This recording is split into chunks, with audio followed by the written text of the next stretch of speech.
Good evening, one and all. It's Sunday, it's the end of the week, and that of course means it's time for us to jump in some more good old Warframe. Welcome on in, everyone. Hope you're doing well today, wherever you are around the world. Sub-anniversary, on a day where we're discussing the things I use on all of my Warframes. Still, almost 2 years. Keep at it, Ken.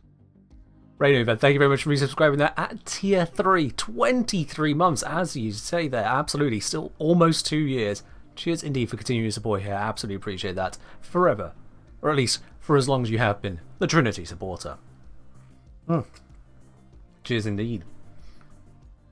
Cheers indeed. Oh yes. And we are indeed looking at a whole bunch of augments today. That is the plan. Lavos. Lavos means, oh, we may be eating good. We indeed may be eating good. Now, for those of you who missed the dev stream, among loads of different things announced, all kinds of bits and pieces, Kyle missions are getting so much less important, I might forget they exist. Netracells are getting a brand new variant, and Naros is getting a rework, which is looking certainly rather curious. Mirage's Eclipse is getting the nerf bat, and my god, is it ever getting that? We'll look into further specifics later if we have time. But also, 10 Warframes. 10 Warframes are getting themselves some brand new augments, and we absolutely have to be looking at the details on those. Oh, yes, indeed. Because I think everyone's going to be happy some way, somewhere, somehow. Oh, yes. So, 10 new Warframe mods. And, you know, without any dilly-dally around that, I think we should get cracking straight on into that. Because, let's see, if I bring up like so, it looks a little bit on the blurry side, because it is taken from the stream and then zoomed in, but we have the first of the 10 here. Ellie wanting in-game Gauss Prime Redline. Alright, let me switch some music around. That'll take a moment.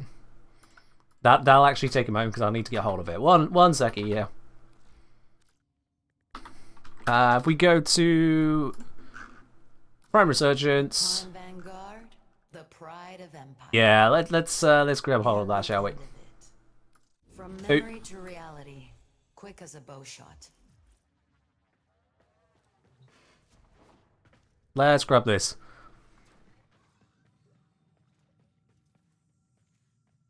Is slash bonus damage to corpus mortar shot minus magazine capacity on Zenith good? Are you using it for Profit Taker? Maybe? Maybe? Anyway, right, if you want to get hold of those, it's up to you. I'll be honest, I'm not looking to make a video of them, so the quality of them is neither here nor there at the moment. We're just looking at the details. Let's see. Is there even a search on this? I don't think there's a search. We'll just have to find. Do they put it under Prime or Gauss Prime? Is it under G for Gauss Prime? It's under G for Gauss Prime. There we are. Now, it would help if I turn on the actual in-game music. Yes. That should do the trick, eh?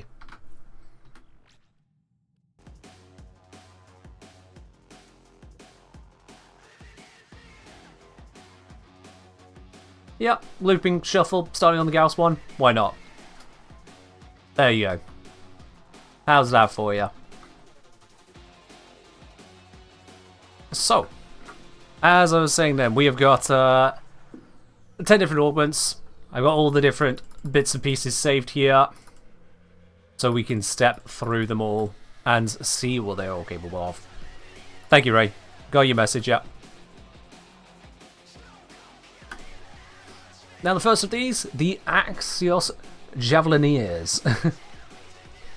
It almost seems like this one is one I have to pay more attention to. It's just so similar in name. It's calling to me.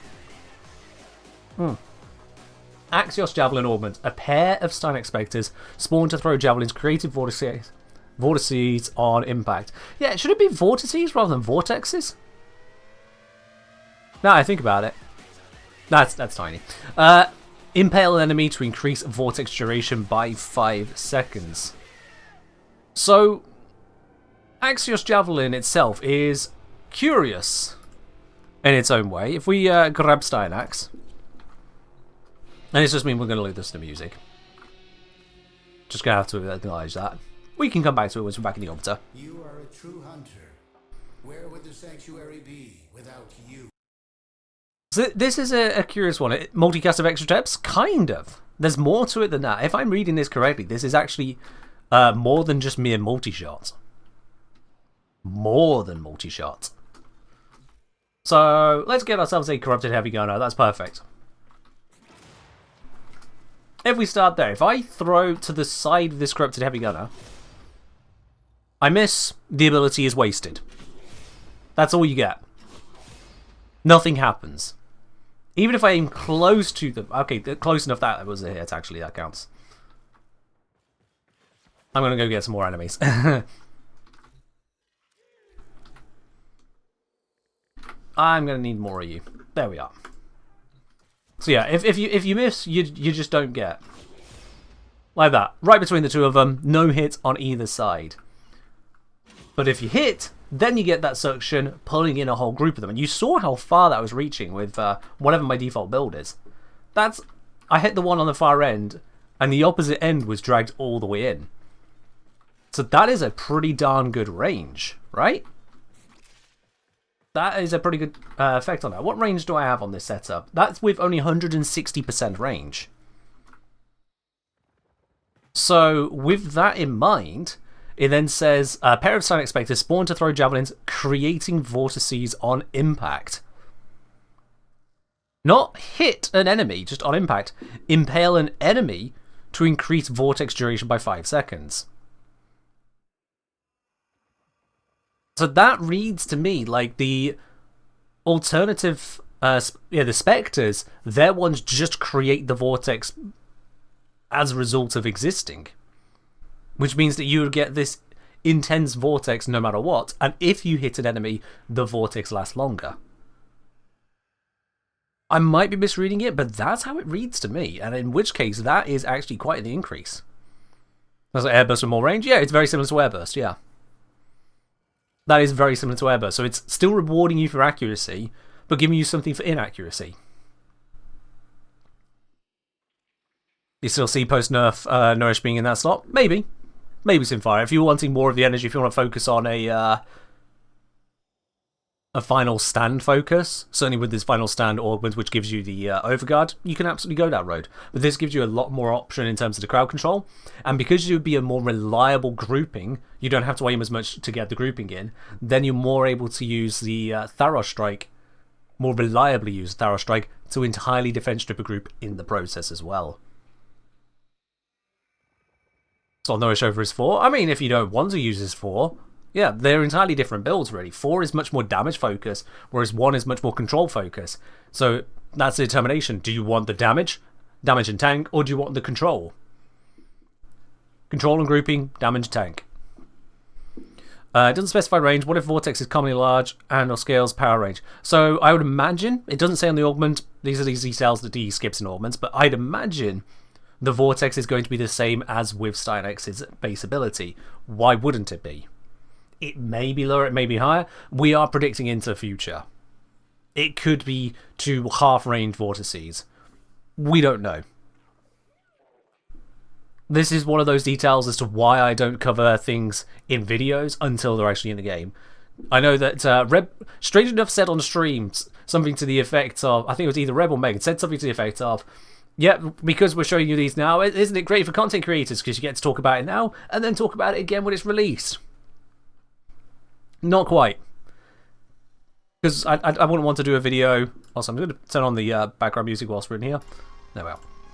I wouldn't want to do a video on these augments just kind of speculative about the augment text. We all know that abilities and augment mods, they do more than what their text says. There are quirks to be known about it. So yeah. Can I say, I know you already did a video on Siren, but do you mind if I get a chance to talk about which green shard is the best to use on her and how to get full armor strip with them? Caddy. There's only one Archon shard that gives you armor stripping potential, and that is the Emerald shard to increase the number of corrosive procs you can land on an enemy by 2. 2 of those means that you'll get up to 14 procs on a normal enemy, so that's a total armor strip. I could have sworn I covered that in the video. I covered it in the Emerald Shard video, and I covered it in the Sarin video. So, what else do you need to know about that? I did cover that kind of topic already. People with Twitch, I want to watch this stream, get drop on different stream, have on my PC and over on phone, correct? Not sure on that. Twitch is weird in general with drops. Some people just don't get them as a matter of course, so your mileage may vary. Just in general. Don't have Synox. Does his one proc any statuses? I don't believe it procs any. And I don't think I'll ever find... yeah. I'm not seeing any status procs there other than being impaled, if you consider that a status proc. That's alright, Caddy.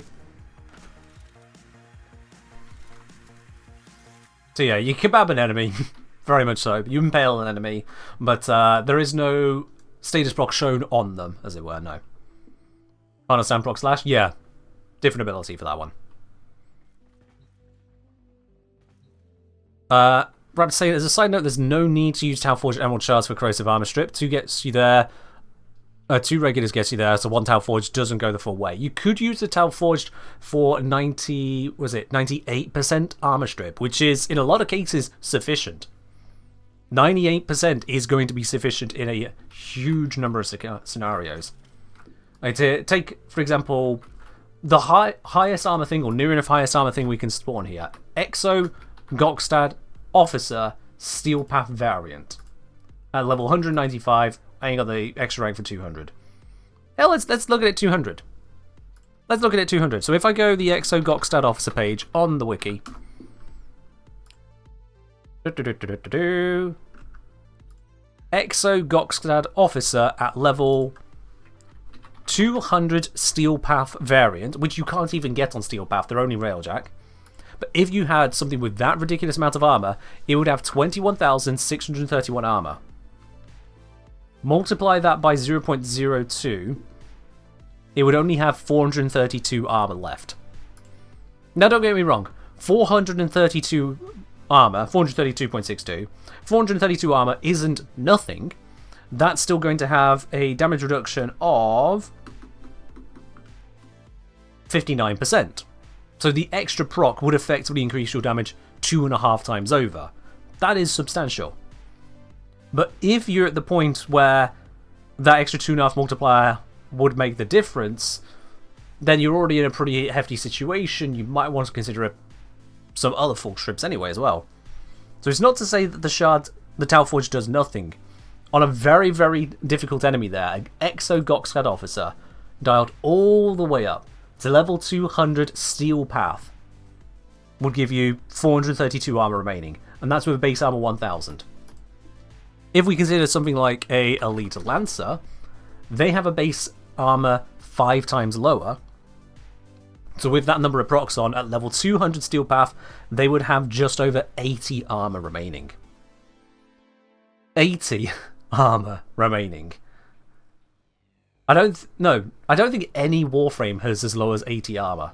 Not even Loki has 80 armor. So yeah.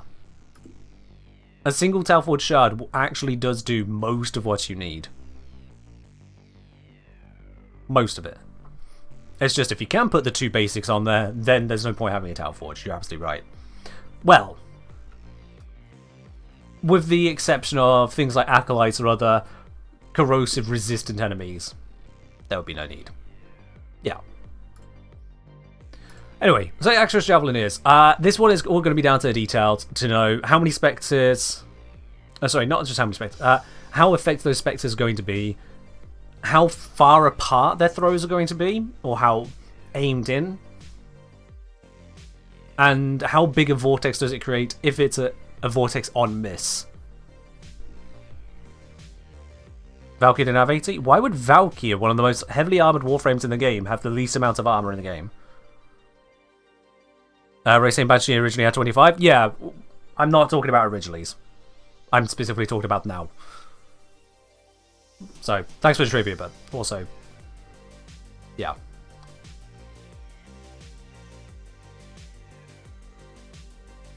So, Mizu say, I guess they would be 2 or 1 meters to side of Cynax. I mean, one can guess any amount of ranges on it, yeah. It could be that they go parallel, it could be that they focus in towards the point you're aiming at. It's hard to say, because it doesn't exist yet. Those are the details we'll need to know about this, but overall, if I'm reading this the way they're describing it, it sounds like it's going to improve the reliability. That was a really loud motorbike. Improve the reliability of this ability here. Just make it a more worthwhile crowd control, because it's already got the range on it. It's just previously you need to aim. This is a direct buff to those who don't want to aim. Horny Angel saying, doesn't corrosive increase the damage you do against certain armors? Wouldn't it be good to let enemies with just that 2% armor remaining? Corrosive does have an increased damage against ferrite armor. It's a 75% damage increase, in addition to ignoring 75% of their remaining armor. So if you got something down to 400 armor, and it's weak to corrosive, then it will effectively have only 100 armor, which is a 25% damage reduction, plus you get the 175% multiplier to your damage. You would end up with more damage there, compared to removing their armor, yes. However, against the enemies which do not have ferrite armor, alloy, corrosive damage has absolutely no bonus against them. So, yes, sometimes that 2% would actually end up allowing you to deal more damage, and other times it would not. It actually just entirely comes down to the damage type. So it's the armor type you're attacking there. Entirely comes down to that. I'd say if you're at that point of optimization, you probably shouldn't be discussing it with randoms in a Twitch chat or YouTube comment section or Reddit, because people will be talking about general cases rather than a specific loadout for a specific enemy type in a specific location. If you know those nuances to put together, you should be able to run the numbers for your own build. If you don't know how to run the numbers, chances are you'll get it wrong and shouldn't be doing that build, if that makes sense. If in doubt, do the math.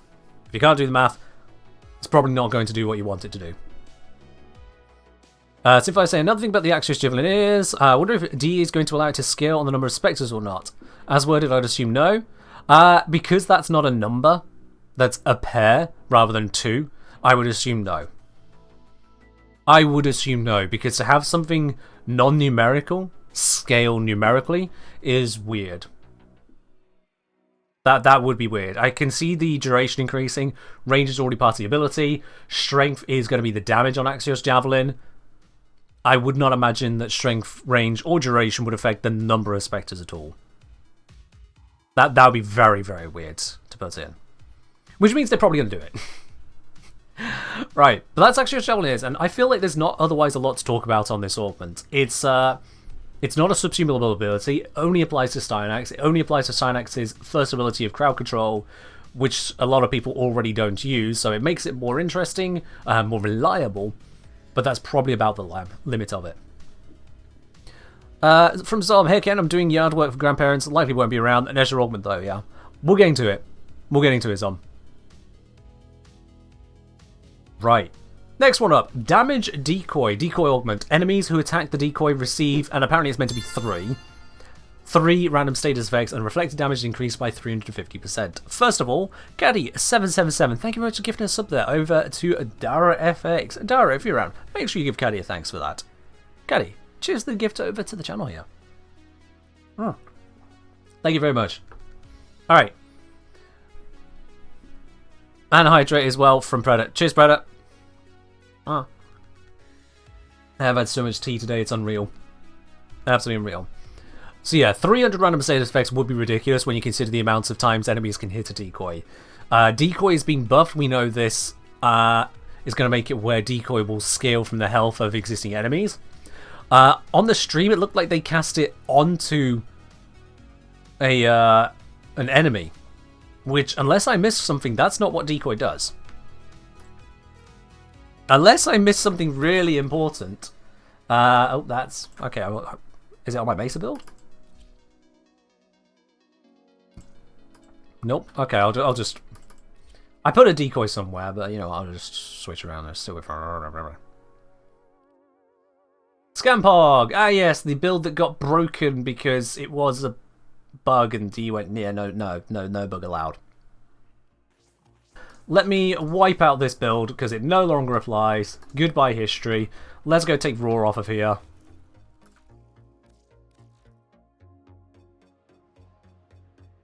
Now let me just update the setup so we can test that. Ah yes, we have the music in the orbiter at the moment. This is Loki's sprint speed.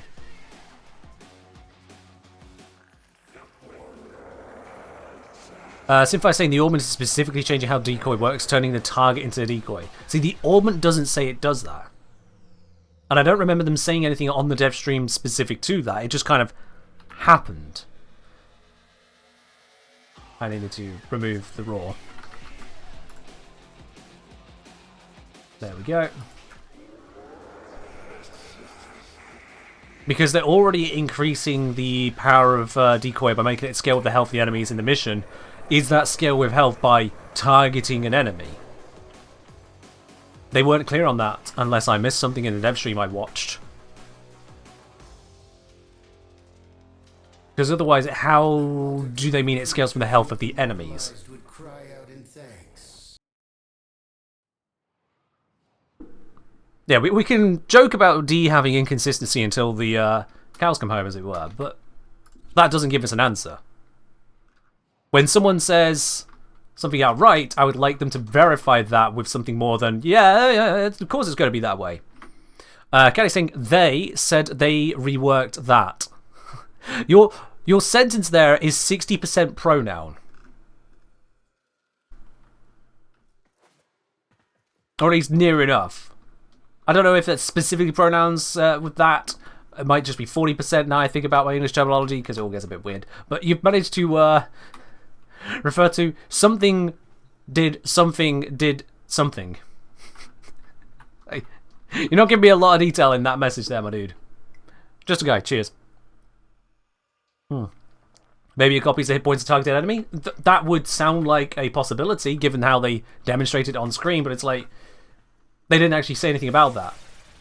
Because yeah, definitely casting it, pointing at the enemy at the moment, just created a decoy.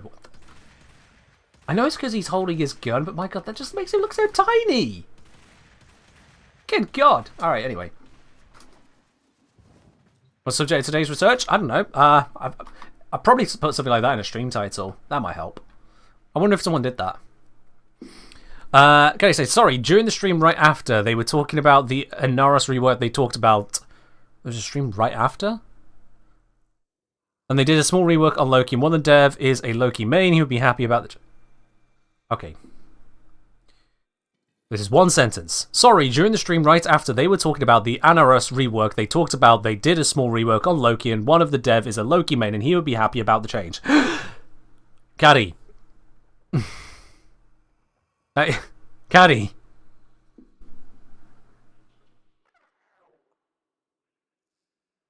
Just proofread, please. I have no idea where we're going with this, sorry. I don't want to be insulting, but at the same time, I straight up am unable to parse what exactly you've said here. During the stream right after, they were talking about the Inaros rework. I don't know if you mean there was a stream right after the dev stream, or during the stream right after the section about Inaros. They talked about they did a small rework on Loki, and if you're talking about on the dev stream, I was there for the rework on Loki. They were talking about the augment and also how Loki's decoy is going to have the health of enemies in the mission, so it'll scale. But during the demo, they cast it on an enemy, and that enemy became the decoy, is how it appeared to me in that stream. Which is not how it currently functions, but also the augment, as shown, doesn't say decoy augment, targeted enemy, it becomes the decoy. That's not the text here. Do you see now where I'm going with, okay, when you claim to know something more about it, where, when, how?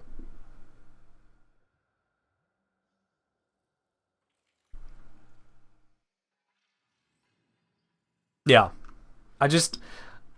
It's all well and good even knowing something, but if you can't reference where you know it from, it could be anyone's claim. That's why I'm very specific about those details.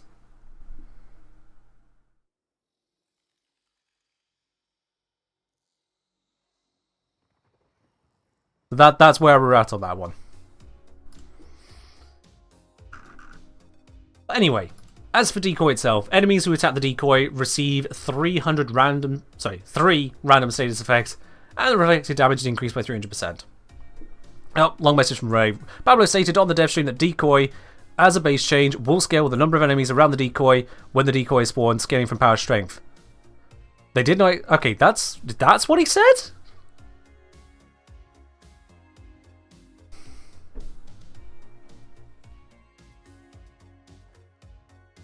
I don't remember him saying anything about the number of enemies at all. I'm going to open up the Warframe Twitch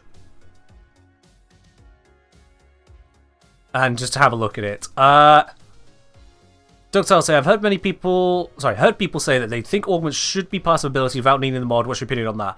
Augments are meant to enhance an ability, to take it further than its original design at the cost of a mod slot. Otherwise, those same people could say, oh, the strength should be part of the ability. Why do you need to put strength on ability to make it do the damage I want it to do? Oh, this is a defense strip ability. Why do I need to give it 200% strength to make it strip all the defenses? I just want to strip defenses. Augments are meant to be a cost for a power increase that is different to a statistical improvement. It changes the nature of the ability to give it some buff that pure numbers can't give. People who look at that and go, oh, well, abilities should just have that baked in. I understand if the core ability it's coming from is unworkable without the augment. And I understand the concern if the augment is just so overpoweringly good that using the frame without that augment is insane. But for the majority of augments, they give the ability something new, something it didn't have before. That's their entire point. You spend the mod slot, you spend the mod drain to get that additional side power. Anyway, let me bring up the Warframe stream. Let me bring up what they did on stream, because if we're going to get to the bottom of this, we might as well get to the bottom of this correctly. So, not search Warframe category, I need the Warframe stream itself. Hey, look, we're at the top of it. Yay! Sorry. Warframe's channel. Videos. Whoa, that was loud. Didn't need an advert. Thank you, Twitch. And why are we getting adverts on non-affiliated channels where we can't subscribe or otherwise remove those adverts? Boo, Twitch. Boo. So, I'm going to wait for that advert to go out of the way. Money, well, yeah. The YouTube stream is better because timestamp. You know what? That would have been smarter to do, wouldn't it? Yeah. But y'all will complain because I use YouTube on light mode. So I'm just gonna wait the 5 more seconds to get past this advert, then I can bring us to this section. It'll be fine. We'll be fine. Alright.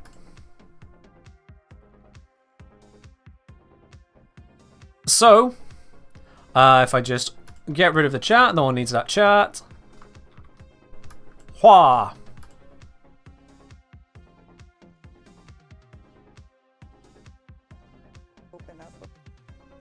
Alright. So, where were the augments? Were they before or after Styanax? I can't even remember. So talked about how we wanted a book. I genuinely cannot remember where in there. I probably should have gone for the timestamps on the YouTube.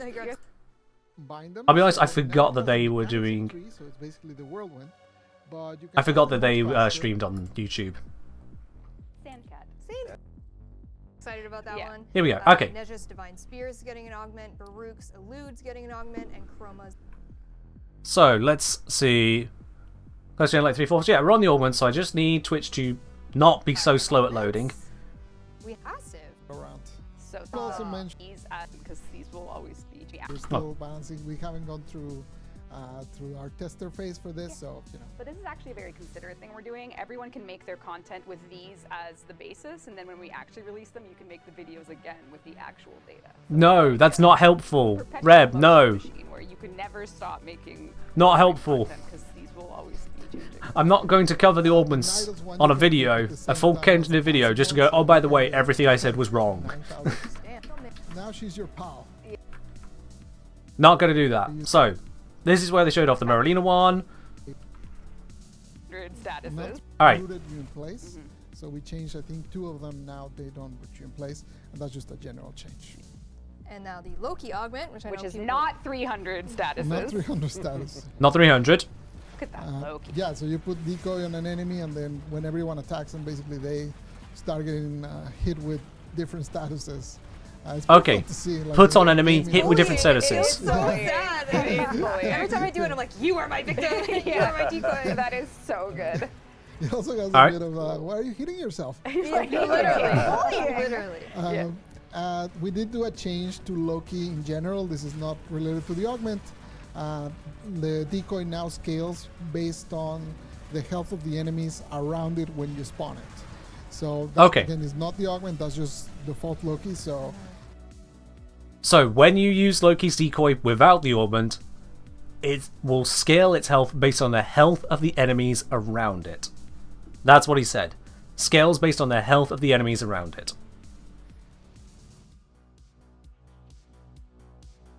You're half right. Yeah, and half right is as good as wrong, Ray.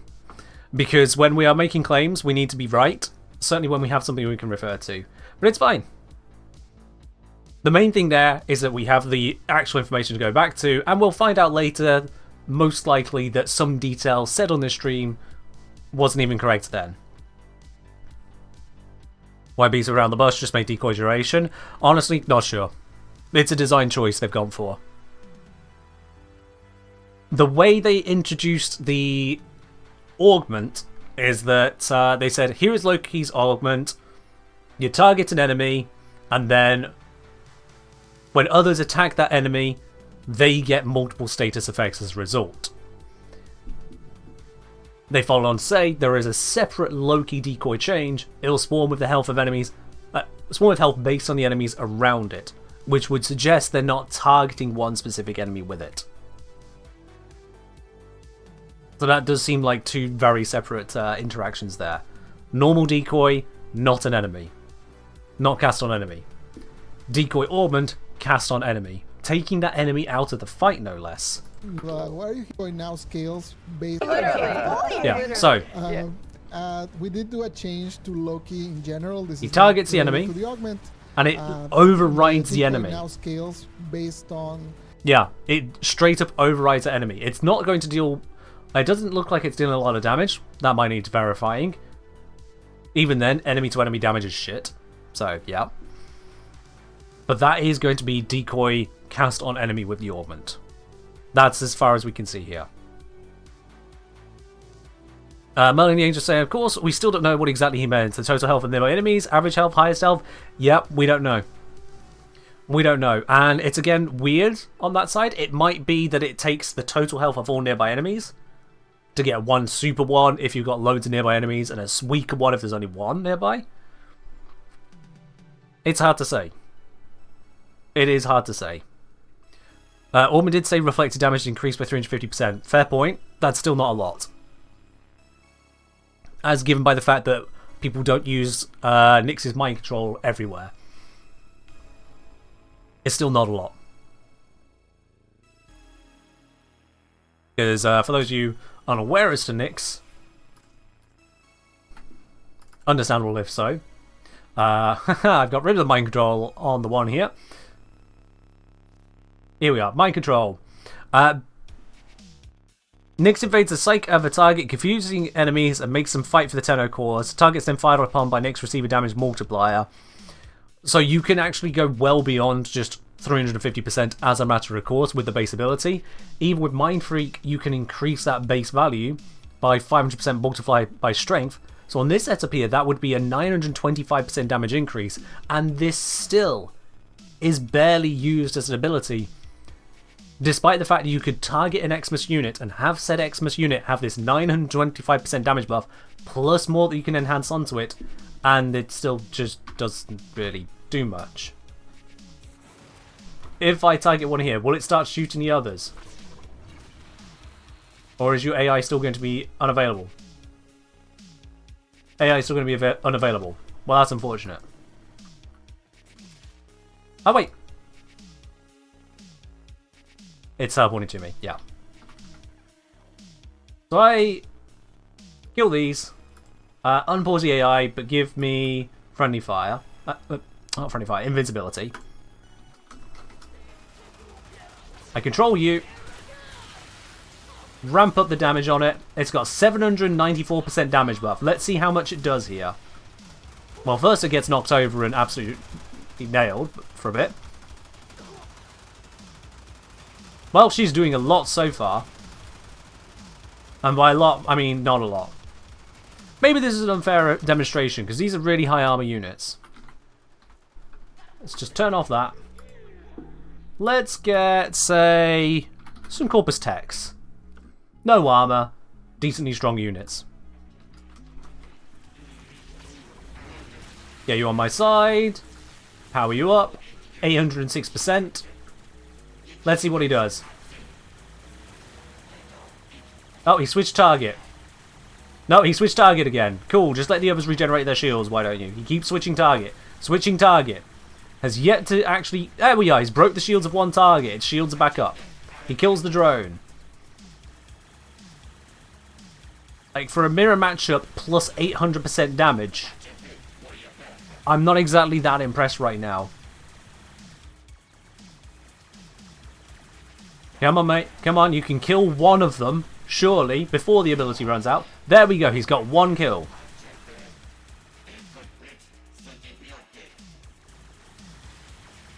Two kills, kind of. Well, that was the drones. We don't count the drones, because they just get respawned. Come on, mate. Focus a target, please. Can we kill a second target?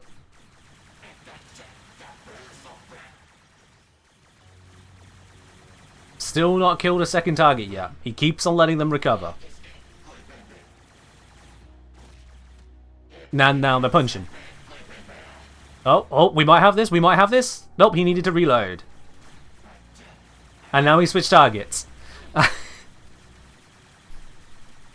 Enemy damage scales HP at really high levels? Yeah, at really high levels. When you have to go to such level... Oh, has the ability run out? The ability has run out. I gave him an 800% damage buff. He had the damage there to kill them. But the AI just kept on switching and made it so useless it only killed one of them with an 800% damage buff. So when I say that 350% reflect is likely not going to do what we want, that's why there. That is why. That's why Mind Control is one of the worst powers in the game. It's certainly up there. Yeah. You count the Osprey as a partial kill. Really weak Ospreys. Sure. But they're consumable in this regard. They were deployed to give them a buff, and that buff worked, they stayed alive. It's just not good enough. That amount of damage being applied to something with terrible AI. The trade-off is that if they gave the AI targeting, like if it really laser focused one thing at a time, then it would absolutely shred. Yeah. Certain enemies that can play primer. Oh yeah, there are certain enemies that you can use to have some secondary effect rather than pure damage. But the point here wasn't about mind control. The point here was about the 350% damage buff that is being looked at on... Where did it go? On damage decoy. And the reflected damage is increased by 350%. Also increased by. Loki reflects damage. Again, no dabby on that one. I was unaware of that reflecting damage, so when you say increased by, it reflects damage increased by 300%. Yeah, phrasing. Just phrasing. So, coming back to it all. A decoy augment. Turn an enemy into a decoy, is what it seems. Attacks against it reflect back 3 random status effects. I'm going to assume those 3 random status effects are doing the same thing as Varuna, so drawing from that pool there. Yeah, we don't know for Ladybug, unfortunately, because there's not currently a reflect. So, We're not sure on the details as to what damage it's reflecting, what the actual reflect amount is. We don't really know what those status types will be pulling from. If it delivers a damaging status type, what that damaging status type is going to deal in terms of damage. Would this be the basically no damage and therefore 1 damage per second on each of those damaging ones? Or would it be the damage from the reflect that is supposedly happening? Or would it have some base stats of 500 damage? We don't know. We don't know. Okay, saying they made a Loki augment that's worse than just having secondary encumber on a beam weapon. First of all, that's very specific. A full ranked arcane on a specific type of weapon. I mean, sure. You could also try argue that Loki's augment is a worse version of Octavia's entire kit. Which, in a sense, it is. It's worse distraction, damage, reflection. But that's an entirely different thing. It's more looking as to what the full extent of this thing. It takes out a targeted enemy. It gets a whole bunch of others to focus onto it. If they're continuously firing at it, they'll be continuously applying status blocks whilst you're out doing other things. If you consider the potential fire rate of those enemies, and therefore how many status effects they can apply to themselves, that could be plenty. But it's hard to say. And yeah, we don't know if this 350% will be static or affected by strength either. Absolutely. So the whole thing is, again, up in the air. We need the details. When Reb says, oh yeah, it gives you plenty to talk about, it's like, we need the details. We need to know what it actually does. So, if it does what it could potentially do, we're taking out a targeted enemy. Let's say it reflects the damage, and that damage is used to determine the damage of the status effects. Then if it reflects 3 random status effects out of, there's what, 13 between the elementals and physical, that gives you a 3 in 13 chance of landing a slash proc, approximately. No, actually, yeah. 3 in 13% chance of a slash proc. And if that slash proc is using the damage of the enemy will be delivering in the first place, that could be a lot of slash. That could be a lot of slash. When you've got the also potentially spreading out viral, cold, all these other bits and pieces, that could have quite the impact. If you have, for example, a Blitz Eczema strike the decoy sending back 350% blitz, that could be quite the impact. When you consider this is just decoy and cast on an enemy, so you're taking something out of the equation as well. So big question, is Helmet capped at 350? Like they said, it was a mistranslation. What do you think of the Eclipse Nuffs? Oh, we'll get to the Eclipse Nuffs later. That's a different topic. We'll get back to them. Take care, Predator. So yeah, it remains to be seen where this one really sits and what can come of it. There are some details which are missing there. But it certainly seems like it could be something interesting. Because if nothing else, if this scales off strength, that gives Loki both damage and the reason to use strength. And that in itself could be pretty interesting. That could be pretty interesting. You could combine that with, say, decoy and then replace switch teleport with a defense strip. Say Tharos Strike. You can pop down a decoy, remove the defenses of enemies, and have them suicide to death off that reflection. That could be capable. That could genuinely be capable. All remains in the details. So let's have a look at Nezha then. I think everyone looked at this Nezha augment and went, oh, that's terrible, right? There's no way anyone here could possibly think this... No, this is looking juicy.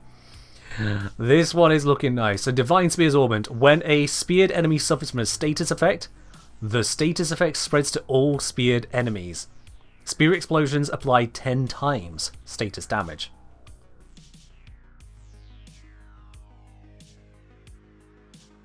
Chronic Predator, that is a bit off topic. Good build for the Kuva Nuke Core, depends on what you're using it for. That's a very broad question, mate. Sorry. No one said this was bad, Tom. No one said this was bad. Or anyone who said this was bad should shut up and go home, basically. This is sounding pretty darn amazing. When a speared enemy suffers from a status effect. So for anyone who, again, has forgotten how Neja works, Neja's Divine Spears here, base 19 meter radius, base 12 second duration. You basically hard CC a whole bunch of enemies at once. Excuse me, at once. Who have you got are Exo Goxgad officers. Because we like summoning these to bully. I go, whabam! And every single one of them is speared. Very easy. If I pop down the marker here in the middle of the group and go to the edge of the group, you see that's only 10 meters. So the base range, I said it's 15, right? Let me just double check what I was saying there. 19. Okay. 19 meters. So that is the radius of it. It's off the end of the platform from the middle. That is the radius of it. That is a huge base radius. And of course you can improve that with your range stats. So that entire circle, all completely speared up. And then every status you put on this one is on all of them. Melee influence about melee? More than that, because you can also get your slash into it. Now it goes further than that. Because here's something interesting someone pointed out. Is it during the spears or before? I'm not sure what that question really means, so... yeah. Here's something someone pointed out. What if you applied Thermal Sunder? If I understand Thermal Sunder correctly, Thermal Sunder applies a heat proc to each target it hits. But more than that, if it has heat procs on it, it will take all of those heat procs, add them up, and apply that as a heat proc on top of the base damage. Am I remembering my Thermal Sunder correctly? Because I think that's how it works. Now, if you hit a heat proc on all 20 of these from Thermal Sunder, they will also share it through the Divine Spears augment to all 20 of these. So that would be 20 lots of heat procs, or 20 Thermal Sunders per target. You then activate Thermal Sunder again. Each one of them will effectively get 21 Thermal Sunders of heat and share it with its other 19 allies, so you have done 420 Thermal Sunders worth of heat proc. They did cap Helmet Thermal Sunder? When you say they did cap it, Sinfire, can you explain what you mean by they did cap it? Is there something that has been capped that is of note here against what I have just suggested? What cap are you concerned about? 10 times damage only on explosion? Yeah, so that is the explosion of the spear's ending. I didn't even get to that. But yeah. It was changed with whispers? Okay. Let's have a look what the patch notes say for Thermal Sunder. Thermal Sunder. Did Thermal Sunder get changed in a meaningful way with whispers in the wall? If I just find whispers in the wall. Whispers in the wall, wiki, update information, update 35.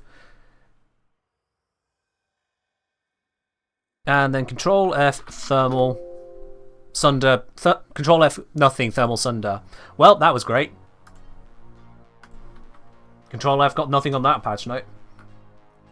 So I'll wait to see if Simfire can bring something back on that. However, the damage scaling from heat status is capped to 10 but damage. Not sure that trace with right, okay. Simfire, you're quoting. Where are you quoting from, please? Mirrorlabe, thank you very much for gifting a sub over to Random Potato 704. Mirrorlabe, cheers on that. Oh.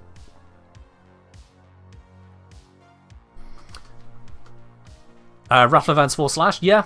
Yeah, you could absolutely go stab them all and then subsumed Raffle Advance, smack, and all of them get it. You effectively get Collective Curse at home. Was it in the Degath update? Well, okay. I'm not going to keep looking up random updates until someone eventually happens to guide me to the right one. I'm just going to wait for someone to actually say what they mean. Again, I'm trying to go through the augments rather than dig through everyone's half suggestions. So you may be right on that, but I'm going to want a specific detail. But yeah, if Thermal Sunder is out on that, fair enough. Point is, there's plenty of ways applying a shitload of status to one target and carrying that through to everyone else in the process. That is a very spicy looking augment, just on that alone. But there is a second feature of it. That is the second feature of it. I've got so many windows open. Spear explosions apply 10 times status damage. Update 34. Alright, so it wasn't Whispers in the Wall. Change Thermal Sunder Helmet ability to have altered attribute of scaling from heat status. Enemies capture 10 times ability damage. Alright, yeah, there we are then. Thank you, Simfire. So Thermal Sunder's out on that one. Well, at least somewhat out. If it's 10 times ability damage, then with the spreading, you effectively get 200 times ability damage in a group of 20 enemies, which is still a lot. It's still a lot, but it's not as powerful, yeah. But that does mean that we'll still get a lot of status spreading. So, spear explosions apply 10 times status damage. Now this leaves me wondering what exactly it means there. Because it could mean that the damage it would have done it. Does it have a status? I cast that, no damage. I uncast it, no damage? Just... Wait, no, I haven't got damage numbers on, have I? That's what it is. Whoopsies, my bad. That happens all the time, because damage numbers get in the way. Right, so if I turn this off, yeah, bunch of damage there, but no status blocks on them. So I would imagine what that means is any active status effects on them, they take 10 times that damage when you end the ability. So if you have a whole bunch of slash on there, you see that's doing... Yeah, this one over here is getting 37,500 per second. If I uncast that whilst it was active, it would take 375,000 damage. Is that what I'm reading?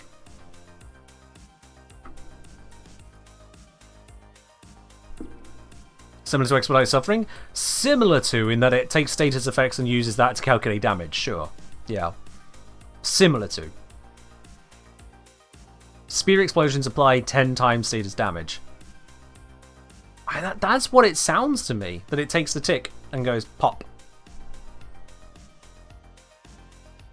Zob saying, fun thing, I don't understand this fully, but Reaping Chakram gets an extra hit with Zarda's Whisper, I think. Get armor stripped from green shards due to the spread. Use that. Sorry, Zom, just to be clear, so you're saying Reaping Chakram gets an extra hit from Zarda's Whisper, and the reason that is of interest to you is because you could armor strip all of the enemies, and then having armor strips them, they become ridiculously easy to kill. I don't want to sound like a negative Nancy, but usually when you've armor stripped an armored enemy, they die anyway. Because if you've got anything reasonable enough to kill them, they just die.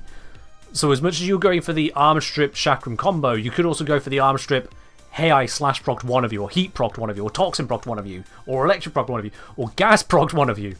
Any damaging procced one of you, everyone dies.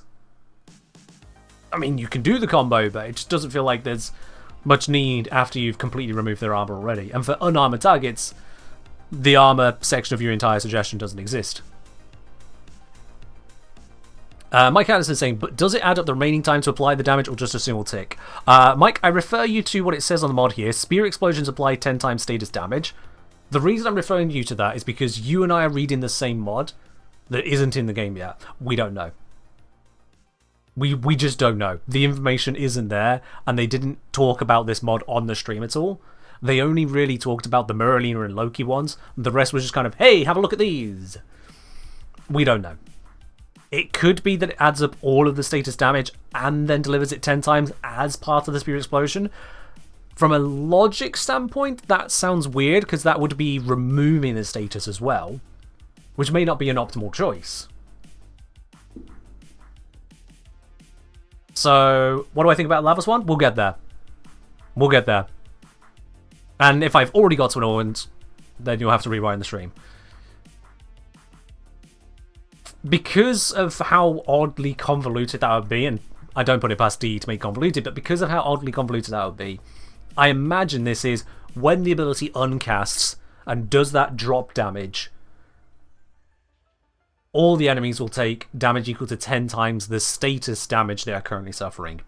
Whether that would be true damage, or the status type's own damage, or the damage type of the Divine Spear's ability, I don't know either. That one, again, the devil is in the details, because if a slash proc turns into puncture damage, what is it on this one? No, impact damage, when they're slammed into the ground, if it turned all the proc damage into impact damage, that would be a lot worse. We don't know. Dark Players, here's an interesting one. Is the damage vulnerability on Chakram considered a status effect for the purposes of this augment? Status effects usually mean status effects, rather than ability effects. Status effects are the ones that appear above enemies' heads. There are some limited exceptions to that. They are limited. I would be surprised if it would be referring to the Chakram damage bonus, quite frankly. I would be surprised if it was referring to that. Also, this Lex is barely set up, and it's doing a little bit of hurt there. I like the Lex.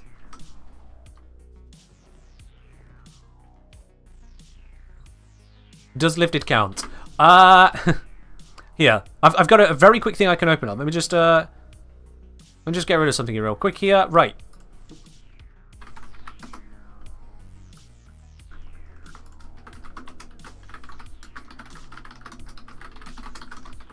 There we are. I'll just keep coming back to this one. I feel like this should be pretty relevant. Does lifted count? The augment that isn't in the game yet. I'm just going to keep going back to this one. Anyone who thinks this is unfair? Tough. How would lifted even work? They are speared.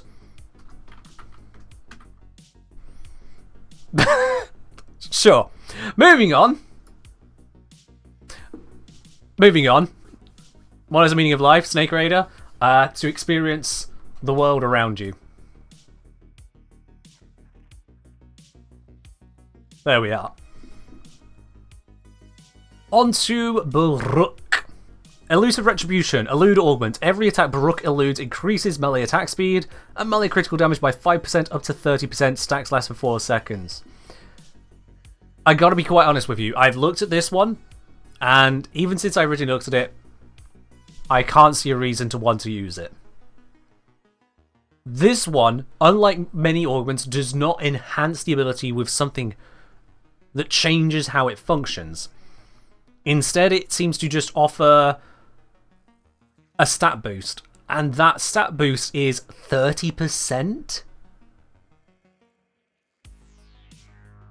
30% critical damage on melee. Melee weapons which have Organ Shatter for 90%, Gladiator Might for 60%. I don't know if Gladiator Might can actually go on Baruk. Let me check that real quick.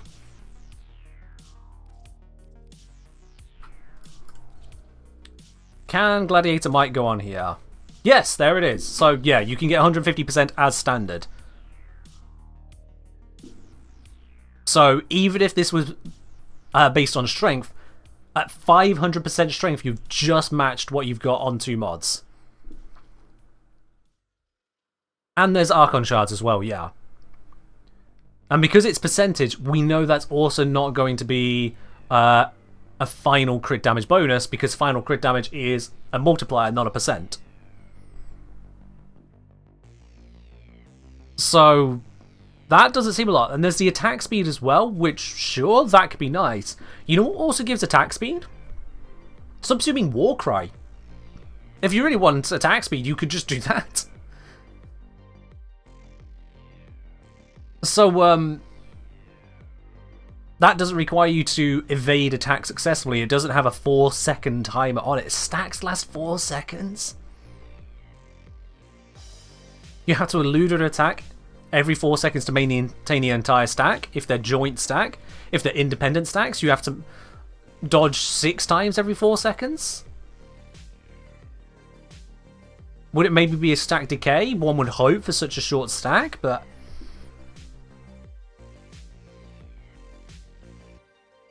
saying it. Nobody saying it feels like it's saying each stack lasts for 4 seconds. You know what? I'm going to put that onto here. That's a we don't know right there. You can't say it feels like it's saying each stack lasts for 4 seconds. It says stacks last 4 seconds. It doesn't tell you how they stack. If you look at the Galvanized mods, you'll notice they use the same terminology between them, yet they are different. So, you don't actually know. 16 total? Yeah, again, nobody. You don't know. You can't make a judgment based on stacks last 4 seconds. That is not enough information for you to know which type of stack it is. You don't know. It's nice to have an idea and hope, but you don't know. Nor do I, nor does anyone in this chat. The only people who know are the people working at DE who have worked on this augment, and even then it's possible they might not know. Because we have seen a number of bug things over time. So, we don't know. Fair enough, there's been no point in mentioning if not.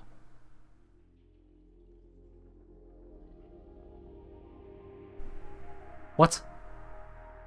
There'd be no point in mentioning something if not, and there's nothing I can put into that something that I can think of that makes sense for what you've just said there. So I'm going to move on. Hey, instead of all this, we could put pillage on Baruch. Yeah. Or raffle. Yeah. Or grouping. Yeah. Yeah. Hey, sorry, does anyone know what the book enemy that you find in Netra Cells is called? Scathing Whisper, I believe it's called. One of the whispers. I think there's a few variants. Scathing Whisper, something like that. Also, what is the best type of damage to kill them? Repeat damage. They seem resistant to almost everything. Certainly status types, they only allow one of each proc that applies to them. So, the damage that kills them is just go for it. Keep on hitting them. Players saying, why'd they put a cap on it in the first place? Something so conditional, really leave space for some shenanigans. To make sure there isn't shenanigans, to encourage strength, to account for dodging 5,000 bullets, to account for however it stacks. We don't know. We don't know. Looks like they were trying to improve his 4th. I think it's getting short. Yeah. I mean, you could use this on his non-4th melee as well, because it just says his melee attack speed and melee critical damage. So you could go for a non-Serene Storm Baruch. But the question is, you're still using Elude. Why are you using Elude? Like this, like... I don't see it. Could have improved his restrained degradation rate. It could have done...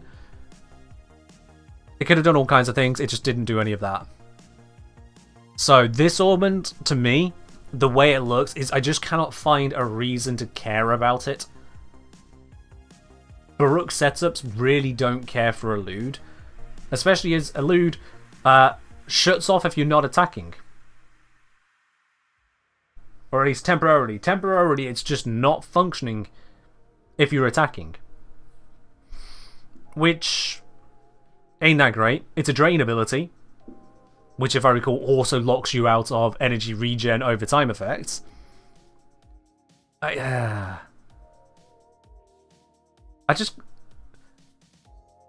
know Baruch is not anything close to a main Warframe for me. I don't really gel with Baruch in general, so I may be missing something here, but I don't feel like I am. I don't feel like it's giving enough to be worthwhile. Even with strength applied to increase those numbers. Even with strength applied, 30% is just not enough. And if they're scared about some 600% strength shenanigans, that's a 600% strength Baruch. It's meant to be powerful at that point.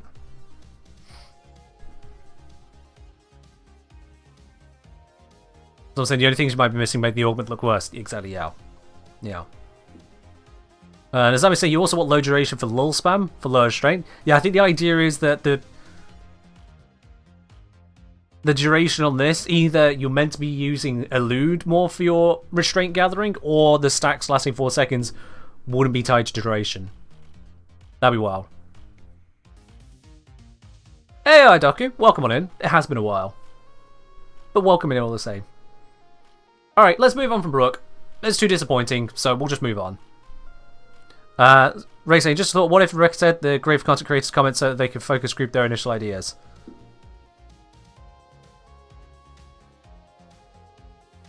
I don't know what that means in this case, Ray. I'm not sure where you're going. It did seem like just an off-the-cuff joke to me, Cosmo, yeah. It did. And I'm tearing it to pieces because I'm the kind of person who frequently fails to understand when something is meant to just be funny and not to be considered further than that. That's a personal issue. Let's move on. Guardian Armor. Vex Armor Augment. Chroma's health takes 50% of damage dealt to allies. In range, one would assume. Squad kills restore 5% of his health and increases Vex armor duration by 1 second. Chroma just became the most tank in the game. This isn't to say he is the tankiest.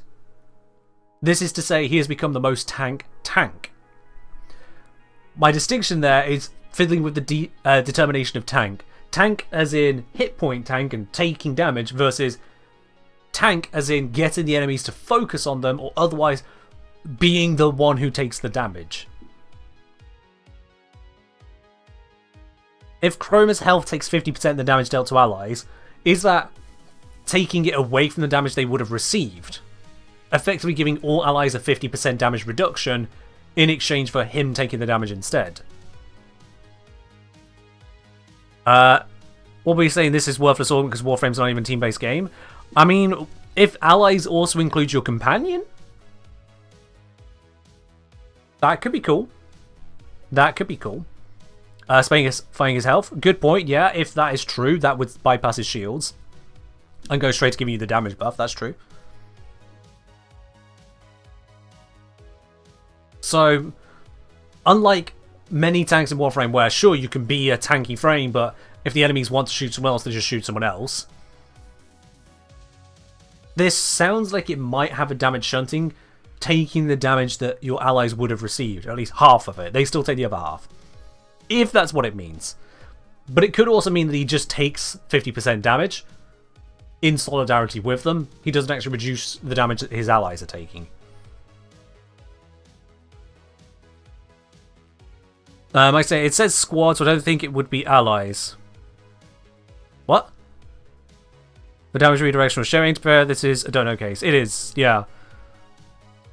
DE uses a lot of natural terminology or natural wording. Natural language, that's the phrase. DE uses a lot of natural language, which means the difference between allies and squad might not actually have any difference whatsoever. There might be zero distinction between those two words in terms of the mechanics, so that is a we don't know. Which means technically I've just increased this. Master Regnax saying, on a similar note, Stynex takes aggro from allies with his 3. There is that, yeah. But he isn't the tankiest tank. Because Chroma is very much a, I am buffing up my armor, I am standing right in front of you. Rah! Right up in their face. As I say, health tank Chroma doesn't need help stacking Vex armor, right? Well, that's where the rest of this comes in as well, actually, is it gets it faster. Rather than you having to take the damage yourself and go through that whole process, certainly if you've got the high armor to actually get there, it just can receive it from allies blundering in as well. Certainly if, say, you set up the aura, but as you try to go get hit, your allies just run ahead, blow stuff up with the damage enhancement you're giving them, it doesn't really get any further. But more importantly is that increased Vex armor duration. This is huge. This is definitely huge. Because the number of times I have accidentally let Vex armor run out. So many times I have accidentally let Vex armor run out. Because it feels like a set and forget aura. Except it's not set and forget. It's set and keep casting. If you forget it, you lose it. And when you lose it, that's just, well, there goes all my armor and all my damage. So, having it self-maintained like that, and healing me off my allies' kills, not just my own, and giving extra support to my allies, if that's how I'm reading it, if it is that way, that sounds like a nice combination. The most tank. Drawing in the damage, restoring oneself from the kills that are happening to just keep on taking more damage, and keeping that buff up even harder. This seems like a good augment to me. What's missing is aggro pull. That is the only thing it would be missing to make him ultimate tank, yeah. That would seem to be it. Now that is assuming that it is actually a 50% damage reduction to allies. If it's just, oh, your ally took 100 damage, well you take 50. That's less nice. That would be less tank and more just masochistic buffer. But yeah, inbuilt life gain is nice as well, absolutely. Having that inbuilt life gain that is based on kills, not necessarily your kills. That's a good team focus to it as well.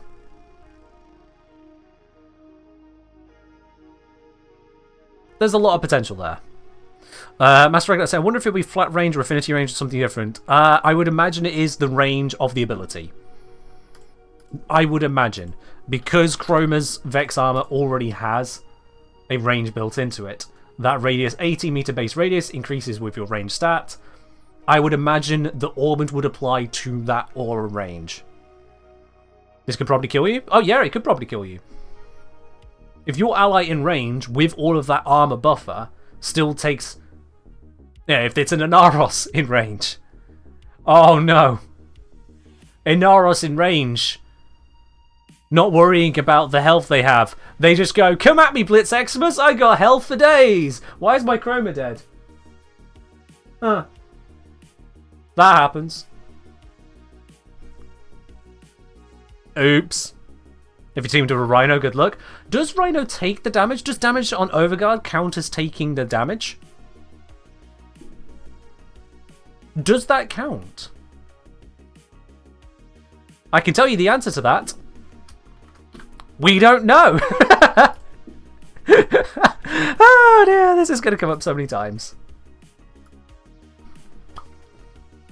Okay. I have no idea what this counter's going to get up to today.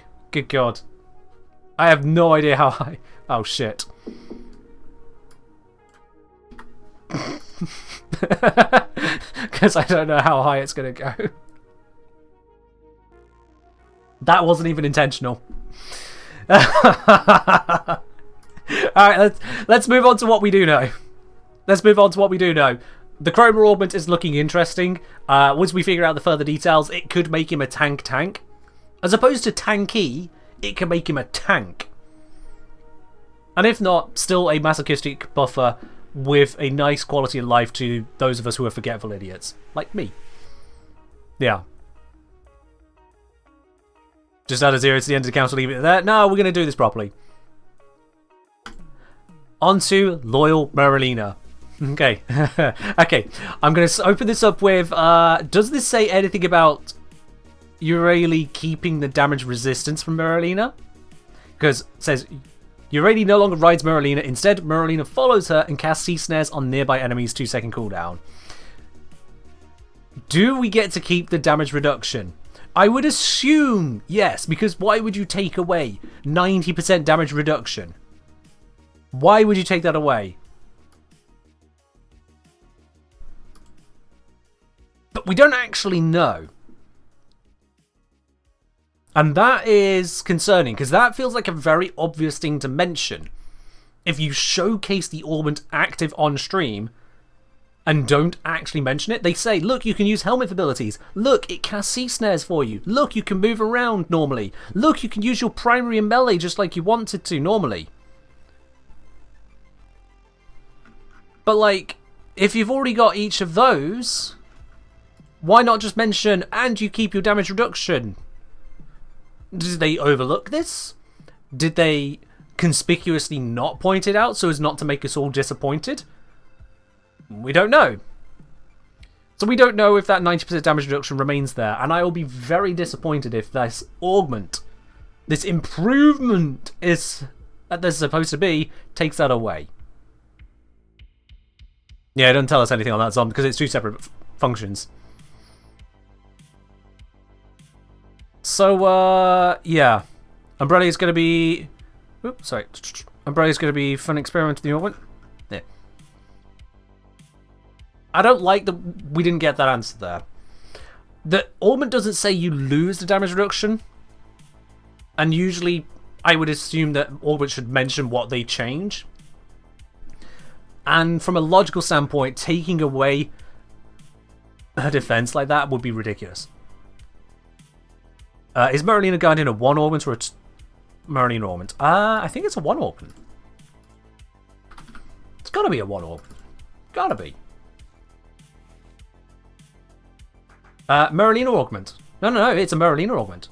Wait. Ah, okay. Oh yeah, because if Merlina's floating alongside you, do they take away the hit point nature of it? And it's just a duration base. But if it's a duration... But this isn't a duration based ability.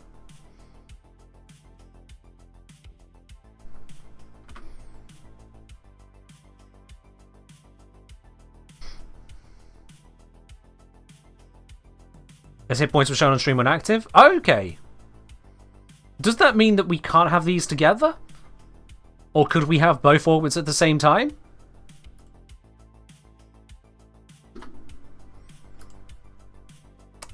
Well, we don't know. Can we use both augments at the same time? We don't know. Any one augment per skill? I don't know if that's going to apply here. I genuinely don't know if that's going to apply here. I do know that Ember has multiple augments for one ability. Maybe that can help us know. We still won't know, but it might give us an indication. Because we got Fireball, Fire Blast, Immolation, Fire Blast. Alright. So Ember would suggest we can't put them side by side. Ember would suggest that. Saren also has such. Let me check. Just verify that is actually has it happens. So we've got Venom Dose, which is for spores. We've got Revealing Spores. Yep. Okay.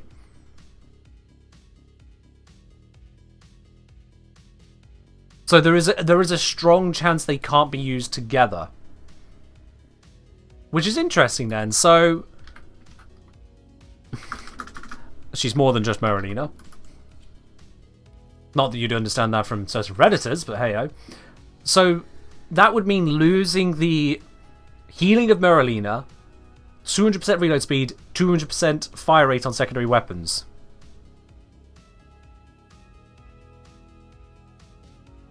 You would have to lose out on that to gain this augment, most likely. We don't know, and I've already upped the counter on that, so bish. We don't know, but yeah. Isn't 200% firing and reload more than most Gauss builds give? That we can look into. What's my Gauss do? Not that one, we want the better one. My red line is set up with less than that. Yeah, my fire rate is 188, so it's nearly 200. But the reload is 125, not 200. And that's a 251% Gauss. So yeah, Zom, I'd say yeah, that is more. Specific to secondaries and specific whilst on Merlina with that augment. But yes. Now, we don't know that D would choose to lock that out. You might be able to use the two together. Would you want to use the two together? Still hard to say. That would be a whole build-defining consideration. But yeah. Okay, so there's not exactly a lot of high-tier secondaries that are desperately in need of that much reload speed, are there? In need of, not necessarily, but being able to reload really quickly is a benefit. It helps out on something like the Spore Lacer to cut down the recharge delay when you're using the Pax Charge. Is it Pax Charge? Yeah, Pax Charge Arcane. Lexincarnan, that is another one, yeah. Having reload speed is just nice in general, because when you up the fire rate by so much, you empty your mag that much quicker. So comparatively, you'd be spending a lot more time reloading. That removes that reload penalty in the process. Even more so considering you typically don't boost reload speed by such an amount that you do fire rate. So the reload will be an even smaller portion of your total uptime, actually.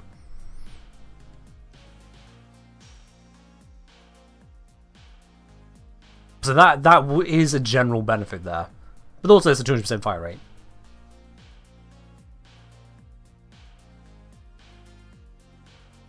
But I say you definitely want to something. Since Merlina Guardian's reliance on sea snares, yes, which the new augment will autocast, so that might be a reason for not allowing them both.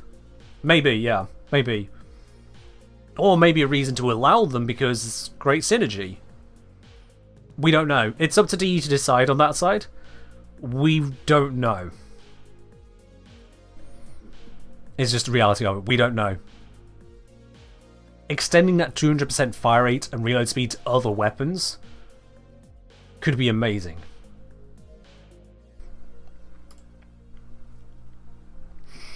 I didn't talk much about the actual augment itself here. Let's just go back on that real quickly. The casting of sea snares on nearby enemies 2-second cooldown.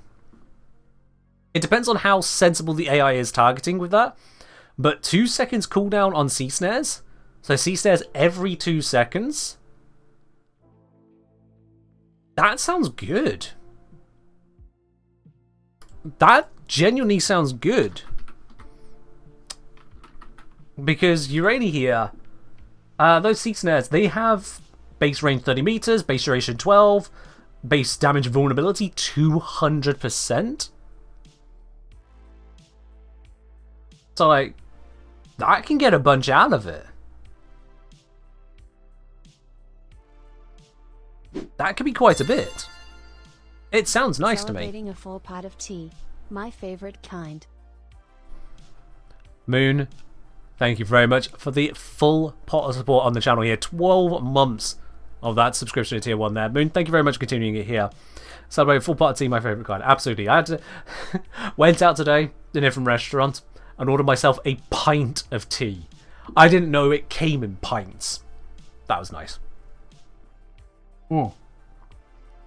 Cheers indeed. Thank you, Moon. We don't know if the board is following fast enough. Yep, that's something we'll have to test. You're very right. We don't know if the board will be following fast enough for Urali to get full benefit from that. We don't know.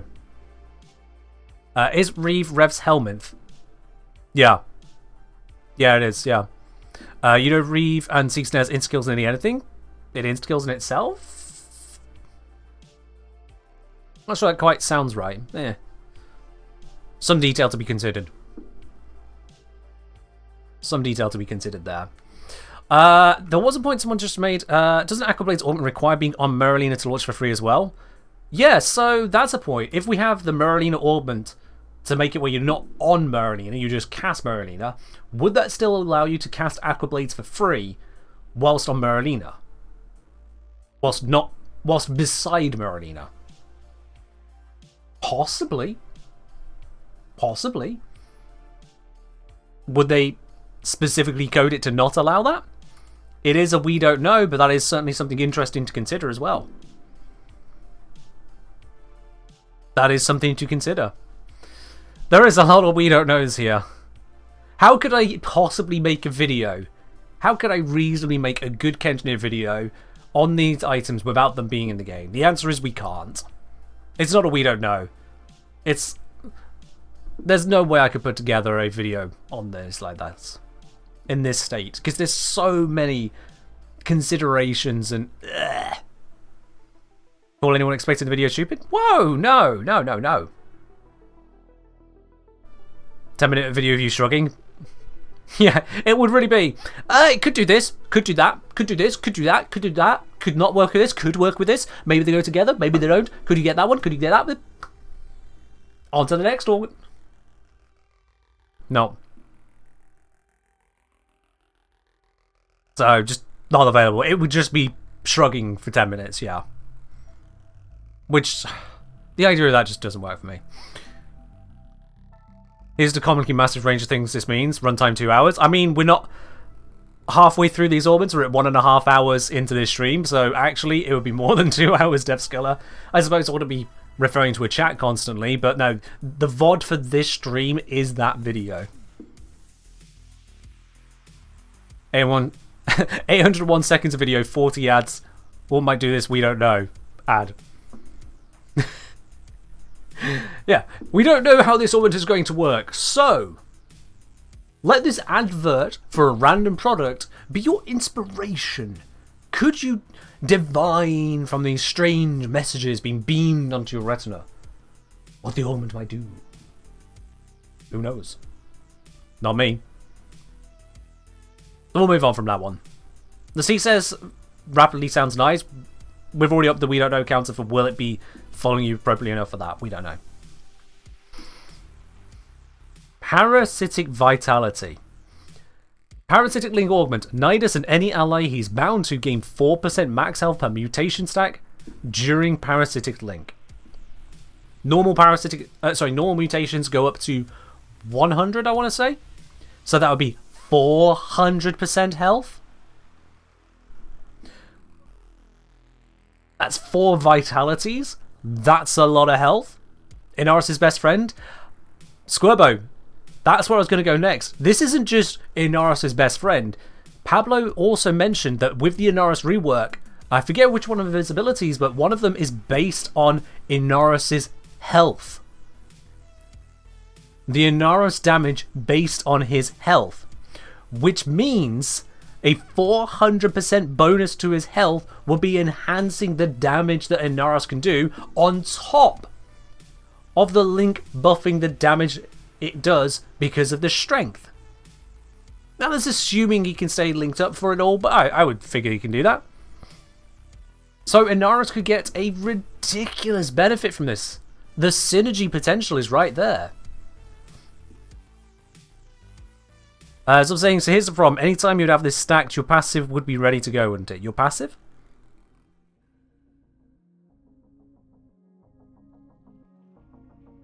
Your passive? Who's passive and what for? What are you concerned about? Don't forget the 300 mutation stack orbit. True, there is that as well. So we have your do not die passive. Yeah, what about that, Tom?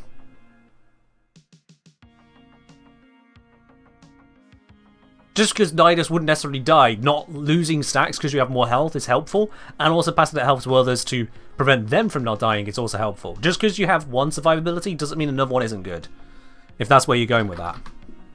And if that's not where you're going with that, I have no idea what you're trying to say, sorry. So, we've got Nidus gains an additional, it's fully ranked will be 300, it's a passive bonus, and then Undying has a cooldown. Which is a trade-off there. You can get 300 stacks, a 1200% base from the augment. It might even scale with strength. 1200% health. Ooh! This is with 100%. So without that, we've got 650. 1200% is a 13 times multiplier to 650 base health. 8,450 health.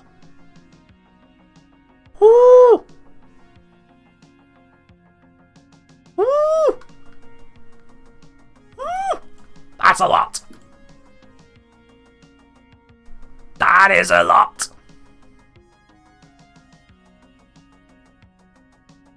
That is a lot.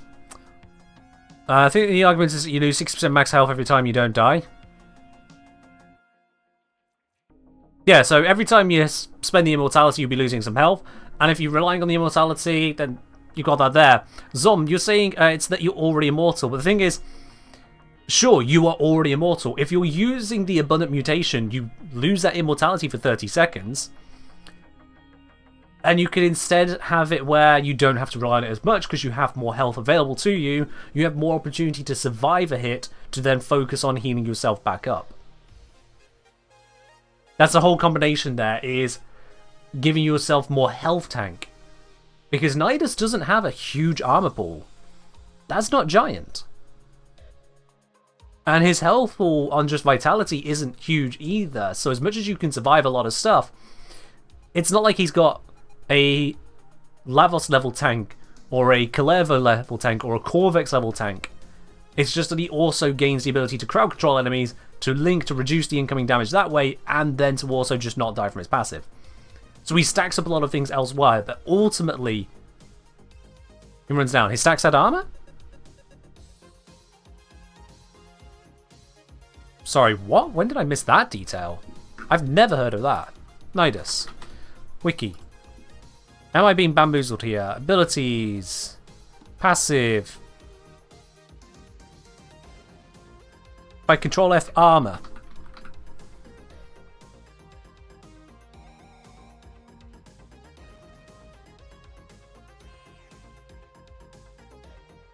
No. No. So, Fuzzy Acid, where are you getting that idea from? What suggests to you that the stacks had armor? I've never heard of that. And I'm not seeing it on the wiki. Not at a glance, anyway. But yeah, there is a playstyle difference there, Zom. Yeah, if you're looking to just use his immortality for his immortality for his immortality for his immortality as your tank, sure, go ahead, you do that. Nothing's stopping you. But, if you're going for Abundant Mutation, which puts your immortality on cooldown, having a lot more health to then not die in that cooldown sounds like a great thing. And you've got the enhancing of your allies who don't have your immortality. That sounds like a great thing. Be able to ditch Vitality and tank even harder with your hit points as well. I know this is probably not a good build, to be honest. This is just things thrown together. I've not done a Nidus guide for a reason, because I've not fully researched him. But overall, that sounds like an interesting bonus to work with. It's adding something new to his link and enhancing the hell out of it. Now it says Nidus and any ally he's bound to gain health per mutation stack, per mutation. If you use this on an enemy, does Nidus still get the health bonus? Or is it only if he connects to an ally? I would assume he still gets the health bonus even when connecting to an enemy, because it doesn't say when connected to an ally. It just says Nidus and any ally he's bound to. Think they mentioned on stream? Okay, Thomas, you can get the quote on stream.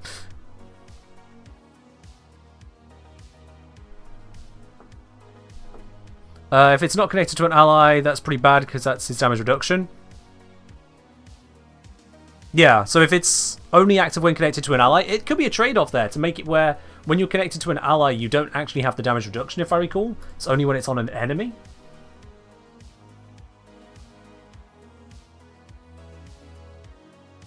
When cast on ally, both gain strength. Linked enemies take some of the damage inflicted on Nidus. And it's damage redirections. Yeah, it's only on enemies you get the redirection. On allies, you get the damage buff. So if it was only on allies, at least both of you get the health buffer, which this wasn't providing a damage reduction before. Very cool. What's the easiest way to get Prime Warframes? First easiest way, buy it directly from DE by going to Prime Access on the website. Second fastest way, buy the primes from other players for Platinum and build them directly. Third easiest way is the remaining way. You earn relics, and you open the relics in-game yourself, hoping to get the parts. Which isn't unreasonable, but is a lot more time. Easiest way is money. Second easiest way is cheaper, but still money to other players. Third easiest way, just go play the game. Yeah. Ray saying they confirmed this on the dev stream. Oh, God.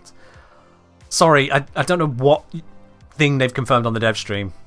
Is it confirmed not able to... Okay, I think you're replying to Quintus, who is saying again that it's not confirmed not able to be stacked, referring to Ray. This isn't a Discord thread, so it's impossible to follow. I can't see the messages on that. No. I'm just going to move on. Unfortunately, you can't link your companion. Yeah, it's a thing. They changed it from power strength to damage buff on allies? No, it's power strength. Ability strength. Yeah. It has weird listings on there. I don't know what they're doing with that, but yeah.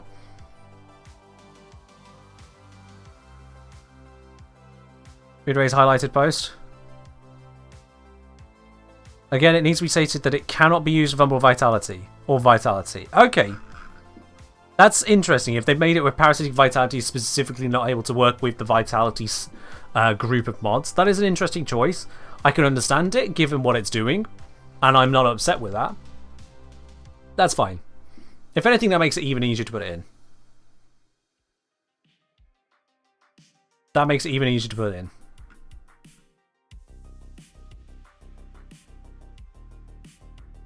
All the same, this sounds like a really nice mod. There are some details that need to be known about it, on exactly how that works. I'm going to up the we don't know counter, because we don't know if it triggers on ally or enemy link, or if it's just ally. But either way, that still sounds pretty nice. Either way. Alright, recrystallize. Crystallize augment. Enemies killed by crystalline growths stagger and spread the crystals to enemies within 20 meters. This is a couple questions. This is a couple questions for me. Firstly, enemies killed by the crystalline growth stagger and spread the crystals to enemies within 20 meters. Killed by crystalline growths? I assume they mean when you shoot the crystalline growths, because the crystalline growths don't kill enemies. So I assume they mean when you shoot the crystalline fragments. Which in itself is actually a bit of a strange one, because I've said multiple times over, shooting the crystals, it may give you red crits, but if you are aiming at a specific part of an enemy, you might as well aim for the headshot to already get an even bigger bonus a lot of the time. So using Crystallize a lot of the time is actually a bit of a scam. You get the crowd control as well, that's good. But it's a bit of a scam by making you think you're getting a huge bonus, but it's pulling you away from an even bigger bonus. I assume it's meaning shoot the growths, but the other thing is that it says stagger and spread the crystals. Not just recast the ability.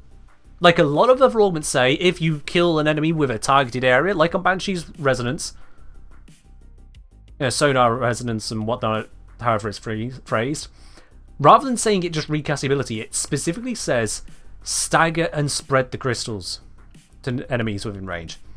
Which would suggest to me that it doesn't freeze those enemies. They can still move around. And for what duration? Yeah, Zekrom Fiend. What duration?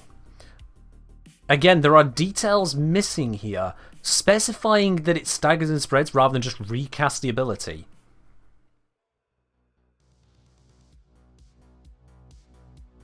So say I'd like to joke that Citrine was DE teaching players red crit equals more damage. It does not equal more damage, yeah. I'm going to put a do not know on that, because straight up we don't know. There is a bunch missing there. We don't know how that's supposed to actually spread out. Like, what's the actual effect there? Would it stagger them and then freeze them? Would it just stagger them, no freeze? What's the duration? We also don't know how the duration effect comes on that. 20 meter spread.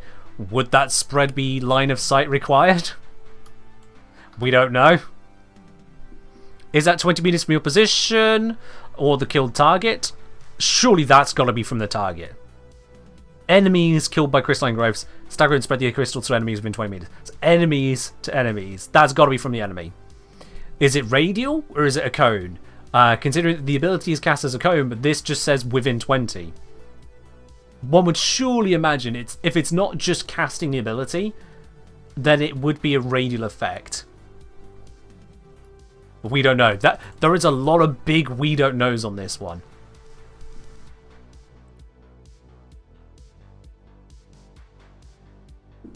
We really don't know. The player just saying, I suspect that's misspelling. The enemy is already dead, so how would they stagger? No, it's referring to enemies killed by the crystalline growths. So an enemy that is killed by you shooting its crystalline growths will cause a stagger and spread of crystals to enemies within 20 meters. It's a bit of a grammatical stumble. It is a bit of a grammatical stumble there. It'd be like saying enemies which shoot enemies shoot other enemies. There's a couple commas in there. Enemies Sorry, enemies which enemies shoot enemies. You can see it's a bit of a stumbling phrase to say if an enemy is being shot by an enemy, it would shoot another enemy. So in this case, a similar sentence: enemies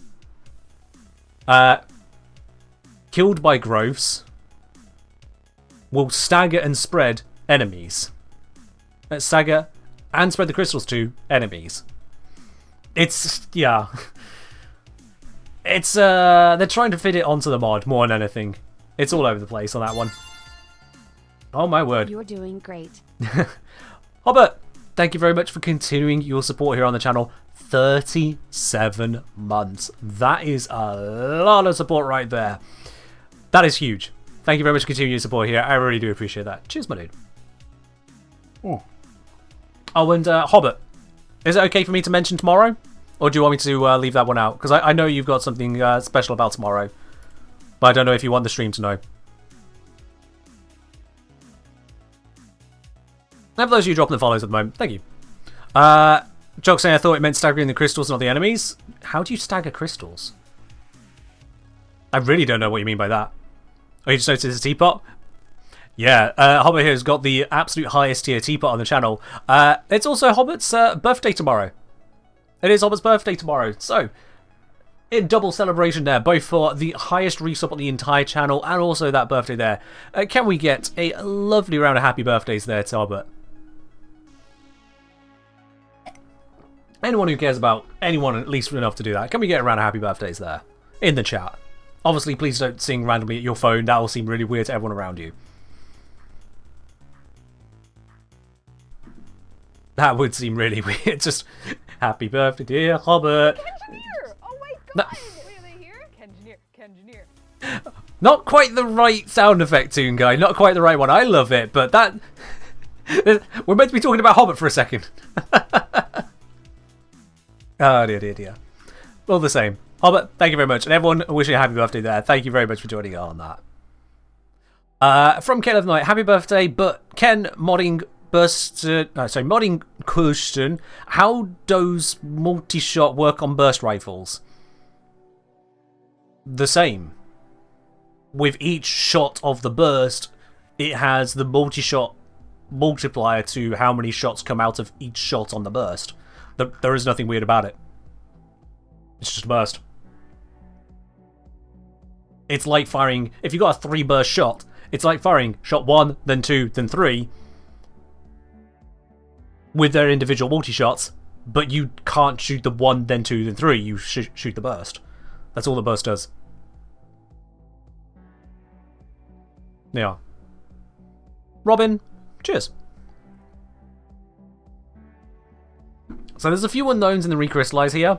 If recrystallize is causing a 20-meter AoE of staggering and applying the crystals, but the enemies are still not fully crowd controlled, they come out of the stagger and continue shooting, moving, doing their stuff, and if the duration just mimics the existing duration, so if there's only 2 seconds left on it, they get a 2-second effect, then that's going to be a pretty poor augment as far as I'm concerned, because the crystal damage also isn't worth it in most cases. In most cases, I just would not be interested with it. If the crystals were instead turned into headshots to get the headshot bonus, I mean, the default ability really ought to get that. That would be huge and brilliant. But I doubt that's going to happen. Simfire, yeah, we can switch over the music for you. Absolutely. Let me just grab that. Boop. There we are. Piss off. Alright then. I think we're going to have to wrap up on that crystallize and go on to the next one. We're going to have to go on to the next one because we don't know much more on it. But this augment doesn't feel great to me. But part of that is because it's on an ability that doesn't feel great either. Valence Bond for Lavos. I know a lot of people are going to want to pop out, oh, I said this was going to happen, I said you get this mod. Okay, get that out your system and then we'll move on, thank you. Right, moving on. Passive Augment. Ability cast grant 250% elemental damage. The ability's element lingers as a status effect on your weapon for 20 seconds.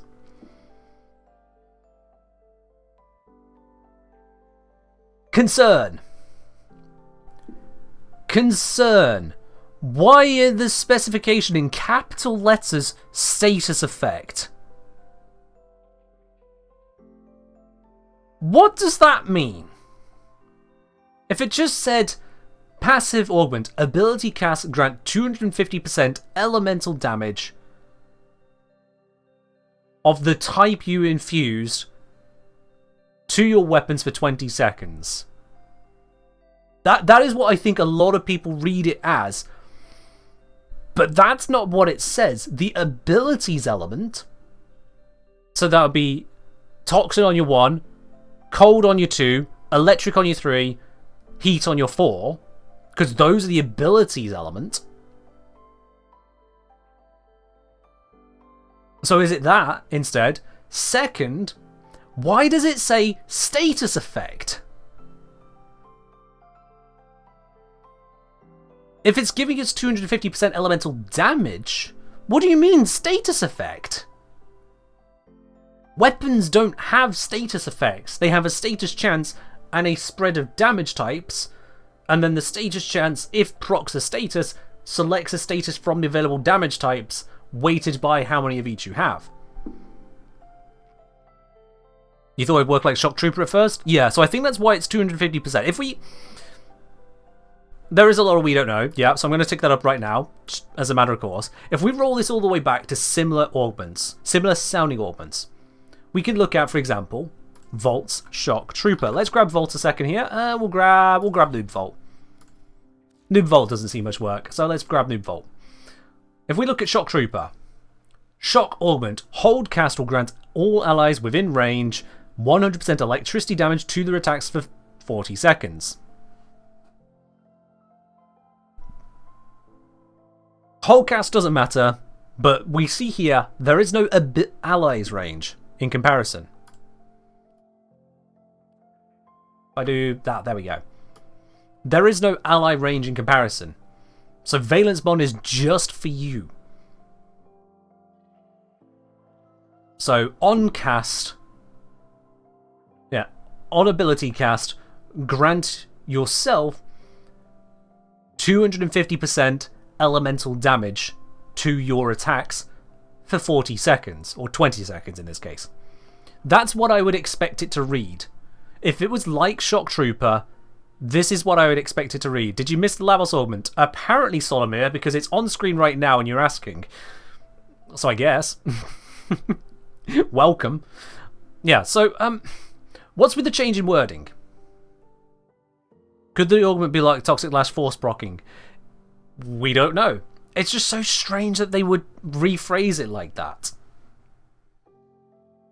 Ladybug saying, since it's for the passive, I'd expect it to be infused damage, not the innate damage of the ability. One would expect, but it says the abilities element. Not the infused element, the abilities element. Again, we don't know, but it's just a strange wording choice. Someone's saying it looks like it's only active during its valence block. No, it says ability cast grant X. And lingers for 20 seconds. But the phrasing is just all over the place. Maybe it's like Hystrix, where you have a guaranteed status effect on shot. Hystrix? Oh, Hystrix the weapon. Right. Hystrix, not Hystrix, yeah. Okay. But that's a separate thing. That's just an entirely different mechanic. Up that counter? Yeah, we'll up the counter. I'm trying to compare it to the most comparable thing possible, rather than just go, but there's Force Procs over here. Yeah, Force Procs exist in the game. That's not helpful to trying to understand what D you're doing here. I'm comparing what should be the most similar mod and going, hang on, these are written completely differently. Does it mean that we have a forced status of that type? Does it mean that we get the damage on the weapon and then it just lingers for 20 seconds?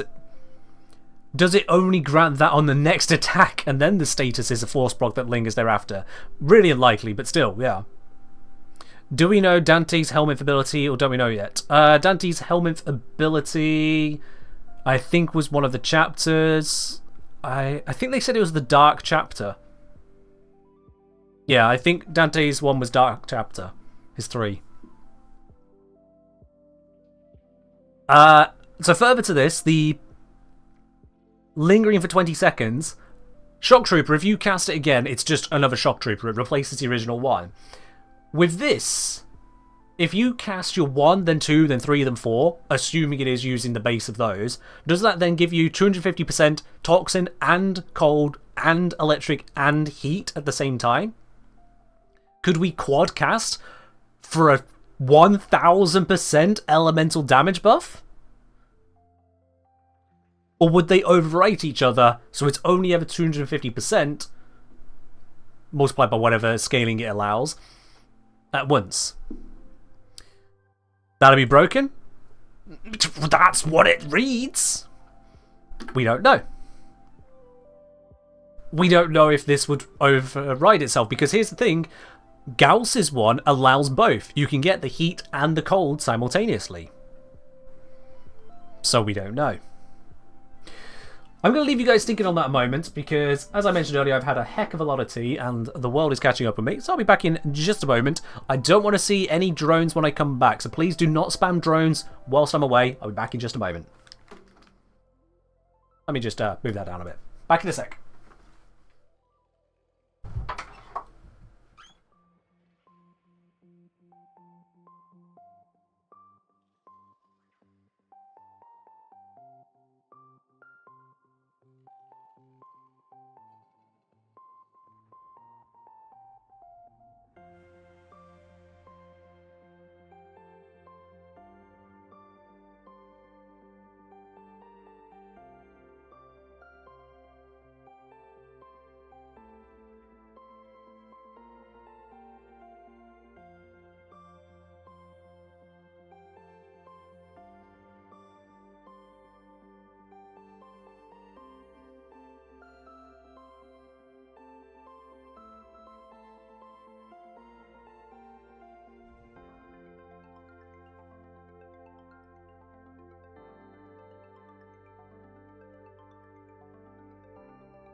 What is this?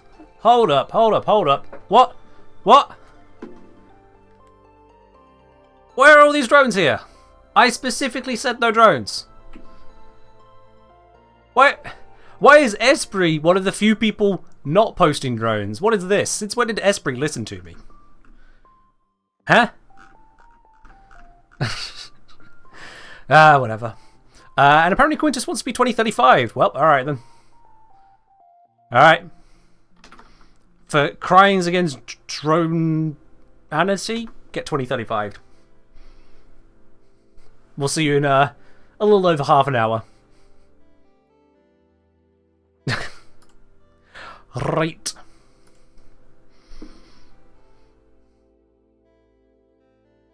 I doubt that this is going to let us have 1000% elemental damage. And I doubt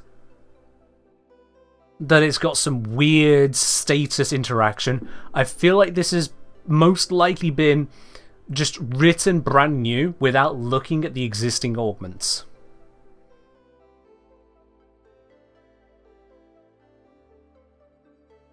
So I don't know what's going on with that. But it just seems weird. Ladybug, what's... Purchase ducks because of Queenie letting them die. What did Queenie do? What did Queenie do? And Shock, by the way, is saying, by the way, it feels like Dante's 2 and 3 are just a tap hold ability split into 2 ability slots. I can see that, but at the same time, you could really say that of any 2 abilities which do 2 independent things on a Warframe, that you could do tap hold.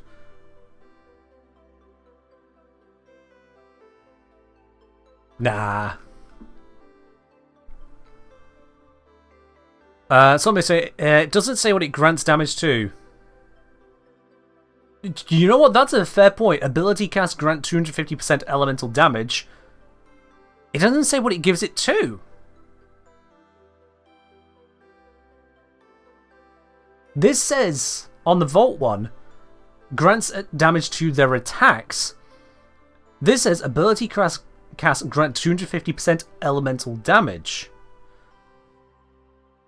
Surely that doesn't mean to your ability. Your ability has 250% elemental damage. And then the ability's element lingers as a forced status on the weapon.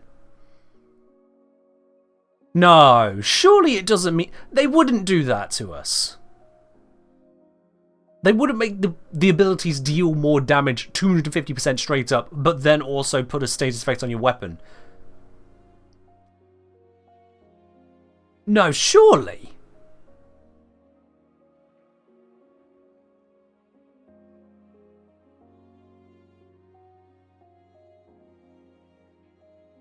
Because first of all, that would be like giving you 250% strength on all your abilities. Which is kind of wild. And then also a forced status.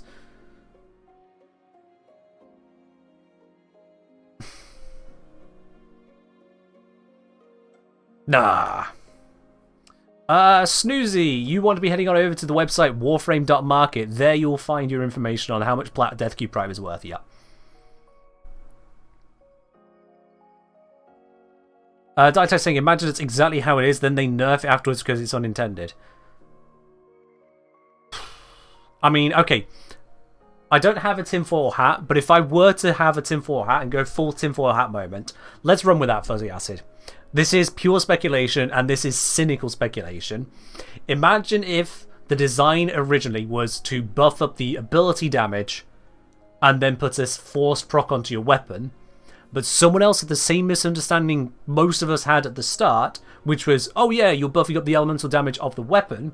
I went, this is only applying to you, so to balance it against Shock Trooper, let's make it more, but not 4 times more, because you're not a full squad all the time. So let's go 250%. And so you got crossed wires of, are we buffing weapon damage or ability damage leading to this result here?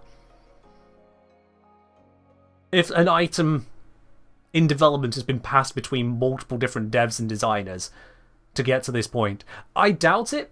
I got to meet the Augment team whilst I was over in Canada, or at least some of the members of the Augment team, and they seem like smart enough cookies to me. So I doubt that's the kind of thing that's happened here, but there are so many unknowns. I'm putting this up again. That needs to go up higher. We don't know. Is this meant to buff your ability, or is it meant to buff your weapon? And how does that result to the rest of this? Why is this written so differently to Shock Trooper? It concerns me. It concerns me. LK saying, what you described made sense to me when I saw from a sort of high-level perspective as balance because Lavos has cooldowns and can't spam. Lavos? Cooldowns? Can't spam? You ain't seen me try to full cast a Lavos, have you? You've not seen me go full cast a Lavos, have you? Oh look, we got some enemies over here. Alright, let's full cast a Lavos for a moment.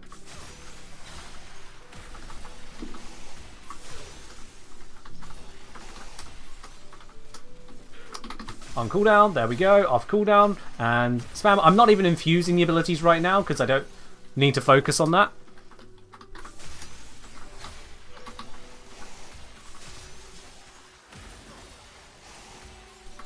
Give a moment for that to finish. There we go, that again. And then this one, and then that one, and then this one. And I'm not even using an efficiency build here. This isn't efficient.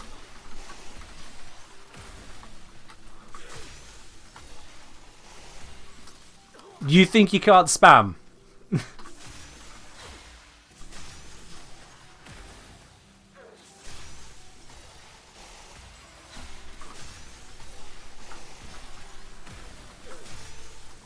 I am the spam.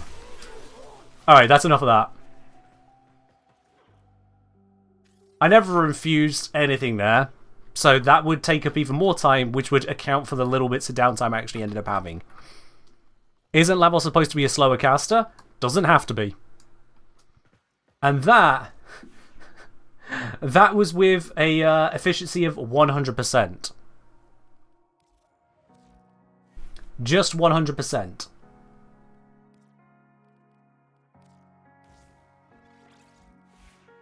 You ready?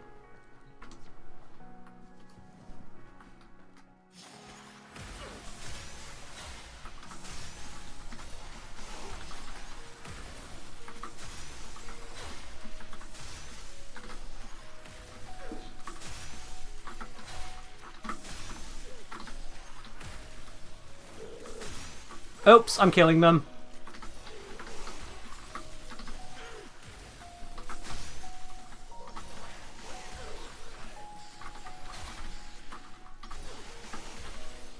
I'm losing control of casting here. I'm trying to focus more on the subsumes now. Or infusions.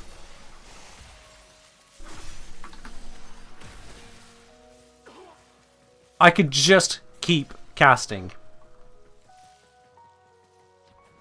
I was constantly putting his 4 out again. Leave you count 25 abilities in 20 seconds. Getting quite a bit done, yeah. Those abilities had 250% damage, it would not be too crazy. Also,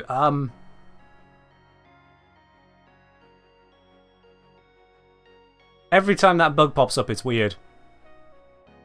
Every time the bug pops up, it's weird to look at.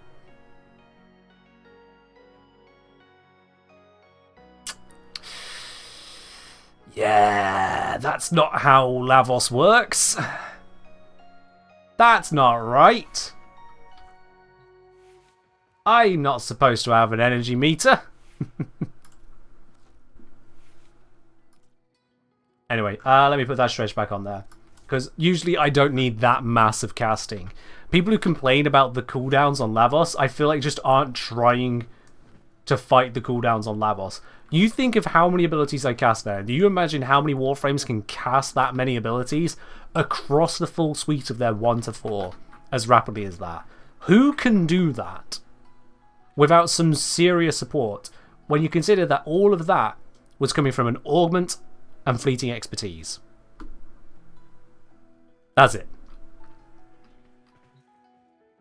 That was it.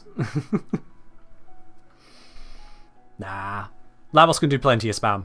It's just that usually you don't need to. Any frame with efficiency modding, you still need to have your energy recovery in there. You still need energy to make that happen. Lavos doesn't. Even if you took that to 40% efficiency, like the fleeting expertise on other Warframes, a 25, 50, 75, 100 energy spread, pretty standard stuff. Hyper spam. Trinity? Okay, I'll give you. Trinity can do that, yeah. Trinity has mass energy regeneration, enough to fuel all of those. Yeah, I'll give you that. But it's still a hell of a lot of ability spam. And I did that without having to compromise pretty much anything of note on the build there. Point is, a lot of spam. And most of the spam I did with 100% efficiency. So this mod continues to elude me in terms of what details it actually gives. There's a lot of we don't knows in there. The we don't know counter is looking pretty spicy at this point. There is a lot we don't know. Clevo! Wrath of Ukko. Am I? That's definitely a Nidus. Sorry. Wait, is that a Nidus? Or is that? Oh, is that? No, that's a Nidus, yeah. That's definitely a Urali. Yeah, that looks like a Chroma. Isn't that Excalibur? Measure also has it? It's Measure's one. Oh, yeah. I guess he just hadn't got around to the image. That's weird. It just hadn't got in there yet. Placeholder. Alright. That threw me off. Just placeholder. Anyway. Wrath of Ukko. Storm of Ukko augment. Wrathful Advance moves the Storm and Daggers to the teleportation location and increases its duration by 6 seconds. Cool. What's its base duration? Kulavo. Base duration on this is 10 seconds, and base duration on this is 15 seconds. Interesting. So that would mean that the duration granted by Wrath of Ukko is a lower duration than the maximum bonus on either his 1 or his 4. Can it increase the duration of his 4 to longer than the base duration? We don't know. But at the very least, you would be teleporting more often than the full duration of your Wrathful Advance would normally dictate. So there is a trade-off there to be aware of. However, the general gist of it, to keep that going, is that you would be able to just constantly move your Storm of Ukko wherever you're going. Which is pretty neat. 1 minute Ukko? I mean, a 1 minute Ukko could be pretty nice, yeah. A 1 minute duration on this would be spicy. Absolutely. Being able to just kind of move it around, wipe out an area, move to the next one, wipe out an area. I can see that being pretty nice, yeah. Need to augment for beefy units? To an extent, yeah, absolutely. I like that. It's not the most crazy augment, it's not the most powerful, it's not the most game-breaking by the sounds of it, because at the end of the day, Kulavo is already an absolute damage powerhouse with pure Collective Curse, Wrathful Advance. The Storm of Ukko is not as important there. Quasi-energy efficiency? Quasi, I'll give you that array, yes. It's more, you know, spending an augment to achieve more, but sure. So, it's not overpowering, but I do like it. Just the simple repositioning, bringing it to where you are, and you're usually teleporting to where the enemies are. That's a good combo. Did I talk about Brooks? Yep, Brooks augment I've already gone over on the stream, so you'll have to check the VOD out on that.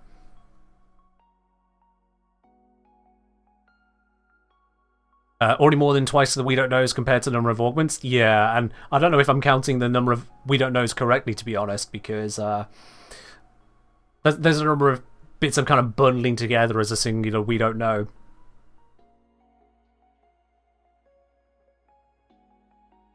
So yeah, pretty nifty in that. Just, that is kind of what I would consider a good augment design.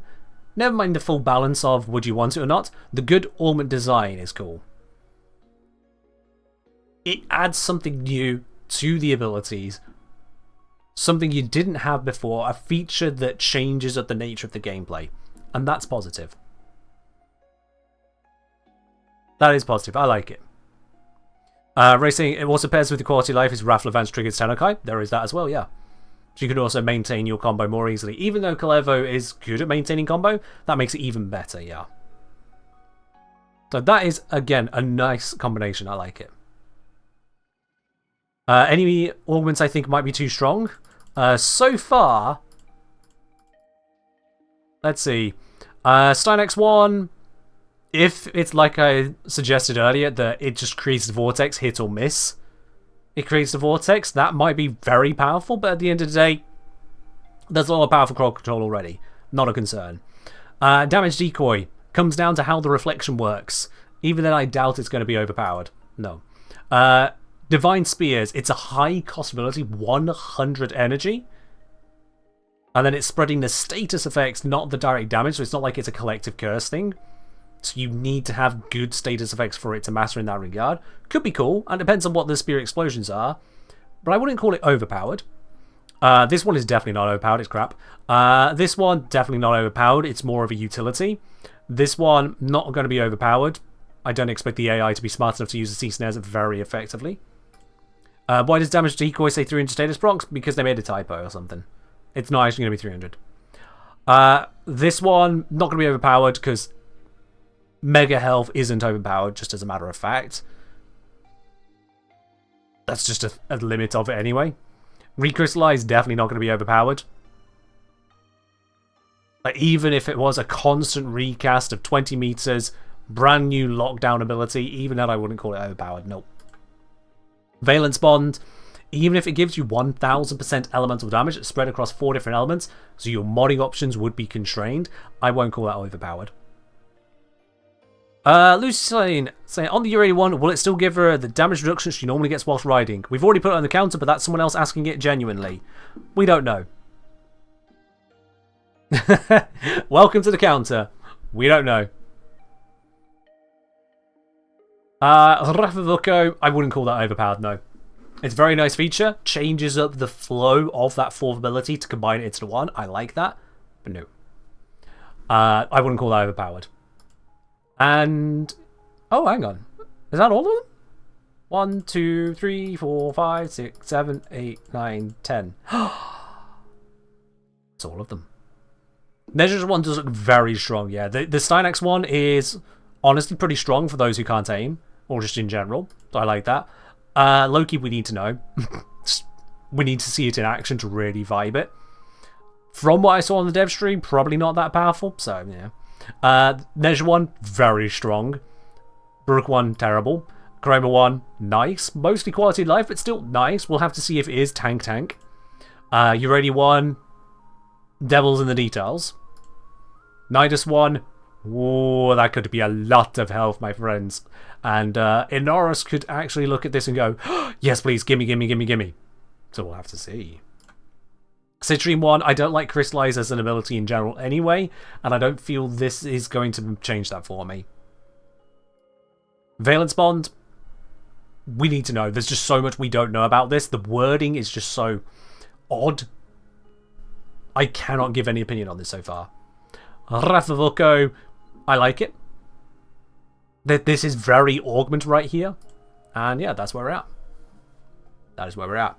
So, now I want to talk to you about something a little bit different.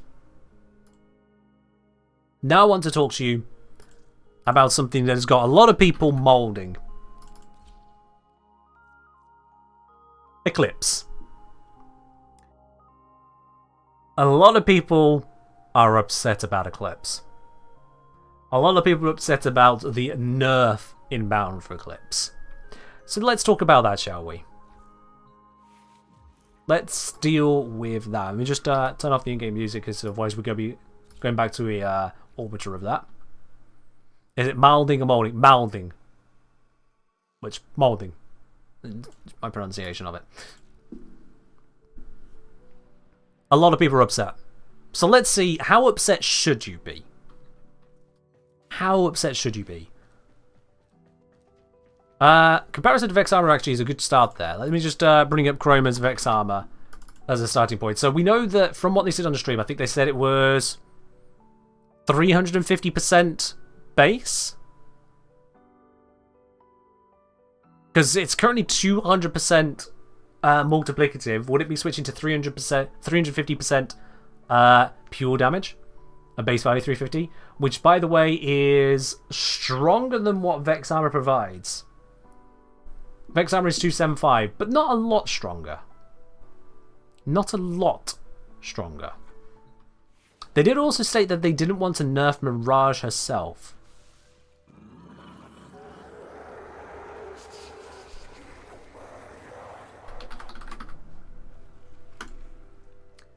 So, currently what it has, damage increase 150% rather than 200. So, on that same basis, we could say that the 350 subsume would lose a quarter, which would make it 262.5, which is slightly lower than Vex Armor.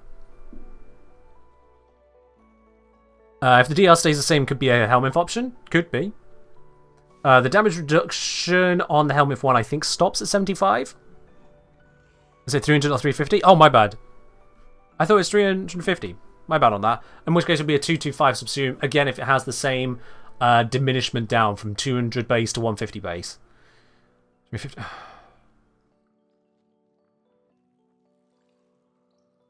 Darth Plagius, we got multiple people disagreeing with you, and you're disagreeing with my memory. What makes you certain it's 300? According to the website, DevStream Breakdown. Okay, you know what? Fair enough. If they've lied to you there, that's on them then. So I'm saying capped at 350 on... Oh god, I got something in my eye. Ugh. Capped at 350 on helmet according to Pablo, but I tried to get clarification. When you say according to Pablo, do I have to get the stream up again? I think I have to get the stream up again. Janaid! Thank you very much for dropping your prime over here. Welcome to the channel proper. Welcome to the channel proper. Enjoy your lovely blue sub badge, your emotes, your access to Supporter Tea Lounge over on the Discord. That's the premium channel over there. And no more ads for you. Oh. Cheers indeed. As I've seen, there's a clip in Warframe spoilers. Ah, that sounds good. That sounds good. Let me go over there. Warframe spoilers. Here's the clip at the bottom. Nice and easy for me to access. No, it is not. Eclipse changes YouTube clip. Yeah, so the tap, we basically reduce the cap from 95% to 90%. So it's not... Let me up and make sure Discord noise is coming through. Yeah, so the tap, we basically reduce the cap from 95% to 90%. So it's not a big nerf, it's just to kind of get it in line with other abilities. And the damage we reduce DR cap from 200 to 350%, which I know 350 sounds like an increase, but we change the damage to work like the chroma one. So essentially, instead of multiplying at the very end, it gets combined into your weapon damage, which essentially, so chroma for reference is at 275%. This was at 350%. So this is... That's more. It gives you more damage than the chroma one, essentially. Yep. And in particular for the helmet one, it has a cap just like it always did, and I believe the cap is 350% if I remember correctly. Right, that's huge. That is absolutely huge. Did they say any more? So that's for Mirage, and then we are also changing Nourish. Yeah, but just Okay, that's all on that one. That's all on that. Like it always did. So that is curious. Yeah. And in particular for the helmet one, it has a cap just like it always did. That's a good point. It didn't always do. I had it sit on the damage reduction. So, max damage reduction. Here we go. Max damage reduction on Eclipse on Mirage is 95%, which they say they're bringing down to 90%. On the Helmets version, that is reduced to 75%. But the damage bonus was never capped on the Subsume version. It was always 150% base and just 25% taken off. 25, a quarter taken off, I should say. And then you could just mod it up from there. So, yeah, it's on, yeah. That one, the devil is in the details. The devil is once again in the details.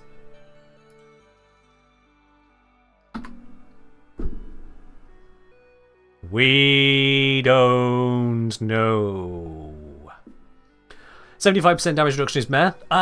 Comparatively speaking, yes. To various damage reduction abilities out there, yes. So I'm saying, if it was capped at 350% at 100 strength and scaled, why would you separate it at all? Yeah. There are some abilities that work like that. So, for example, Fire Blast has a 75% armor strip when subsumed because you don't have access to the immolation meter. As a result, you can't go above 75%, but if you go below 100% strength, you lose some of that armor strip. It drops down from 75%. So it might be that they intend for it to function like that, and he merely misspoke. He remembered one of the caps, forgot that the other one wasn't actually capped, which is why so many people love the ability. So I want to go over those details there. I want to go over the possibilities on that, because the possibilities are relatively few. So let's consider what that means.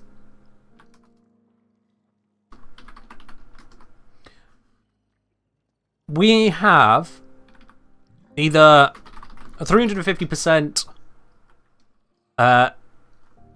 pure damage buff that scales on strength, or we might get a quarter reduction on that, or 350 times 0.75. It might be a 262.5% of the same. Or up to 350% capped at neutral strength. It could be those. It's obviously worth noting for damage calculations, Eclipse always ignored additive condition overload, so it won't be as big of a difference. Okay, you're saying that the damage bonus provided by condition overload type effects additively normally didn't then get scaled by Eclipse. Which, fair enough, that would mean in a lot of cases the Eclipse bonus was not as strong as advertised, yeah.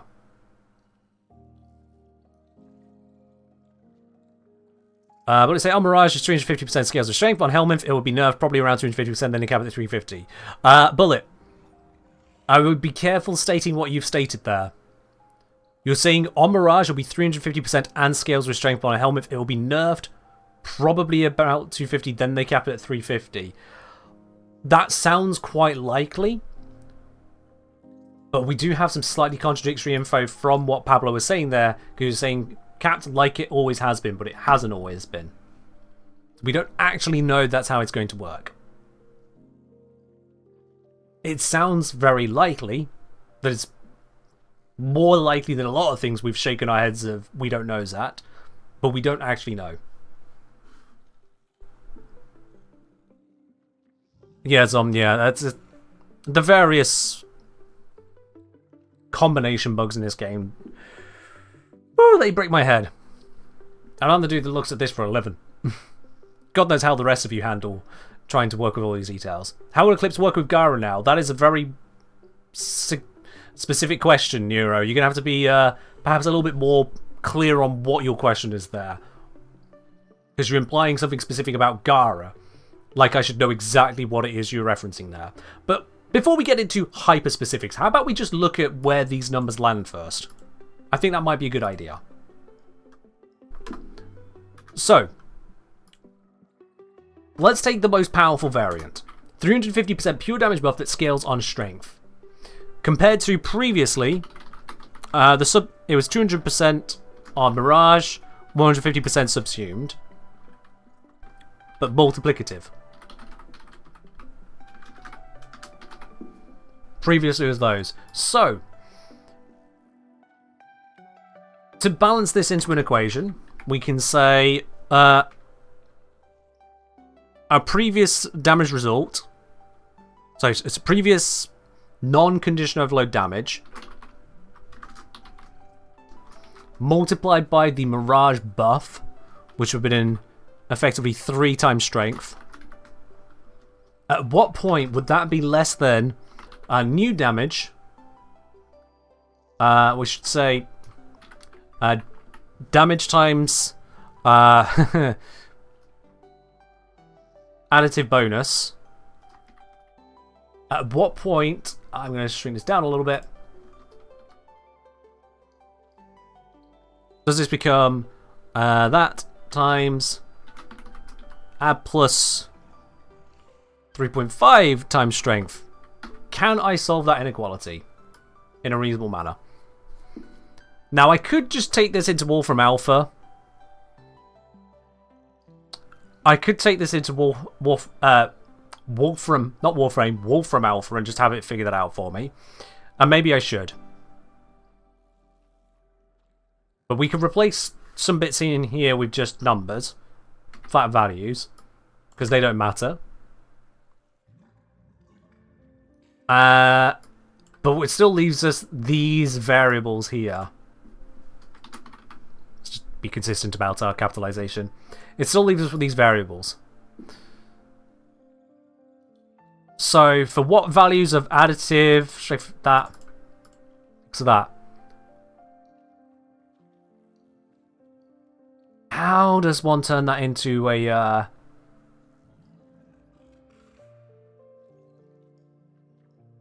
result we can graph out? Where is the line? Okay, how's this work? I shouldn't do live math at 9:30 at night, but we're going to try. Start with base strength. No, I want the full answer rather than a base strength answer. I want the full answer. I want the line where these are equal. So I want the line where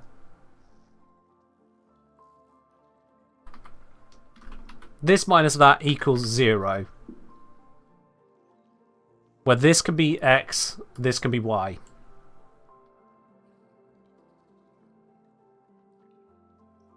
That's what I want. That's the graph I want.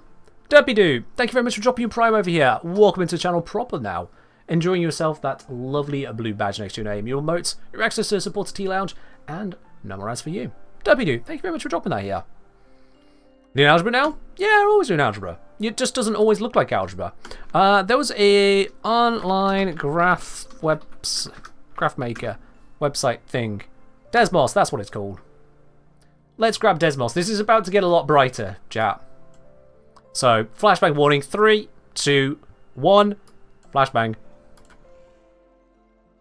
Right. Can I just copy this in here and will it work?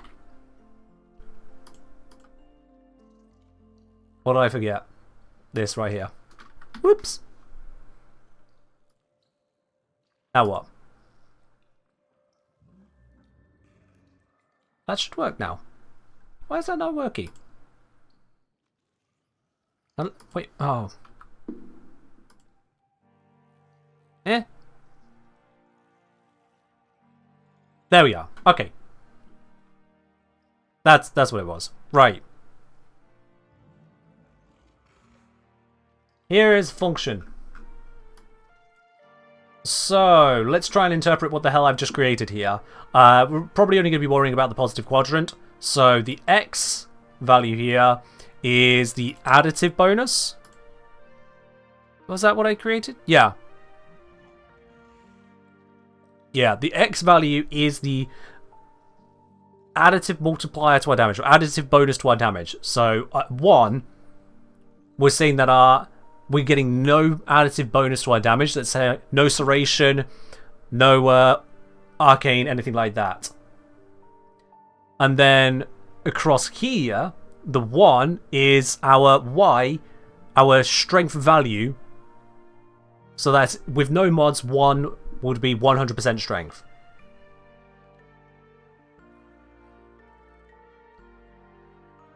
The line is showing where the two sides are equal. Below the line, then lower strength. Sorry.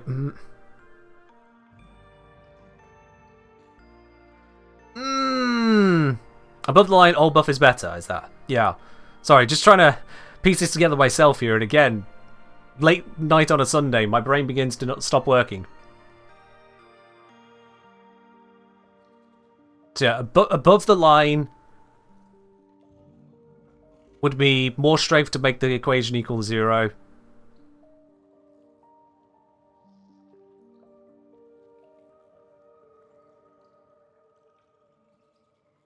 Wouldn't it be visually better to have one line for old DPS and one line for new DPS? Gary, no, because how would you calculate that? Because we've got two moving parts. That's why I've got X and Y here. I've got two moving parts. I'm trying to figure out the two moving parts at the same time. Because otherwise you've got one fixed value in a world of endless possibilities. That's what I'm getting at here. Because you could scale your strength infinitely, and you can scale your damage infinitely. I was wondering what I'm doing wrong to try and figure this out in my head.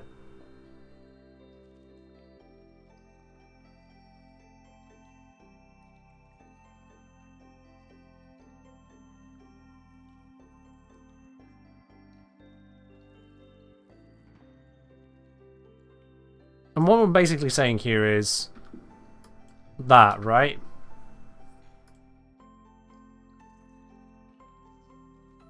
Could make a 3D graph to make it harder to interpret. Yeah, let's not do that. I'm thinking about this overcomplicatedly. I'm sure I am. I'm sure I'm overcomplicating this. I'm gonna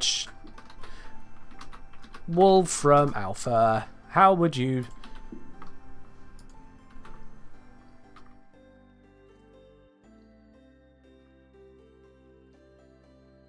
We got That equals that. Solve for y.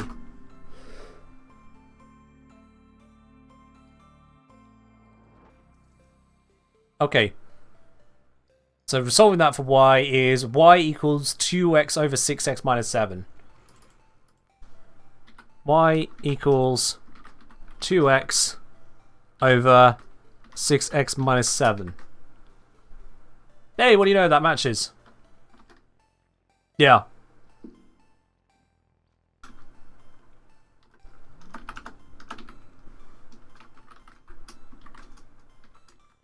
Yeah. Thank you, Warframe Alpha. That's a more understandable formula. So the strength at this blue line here,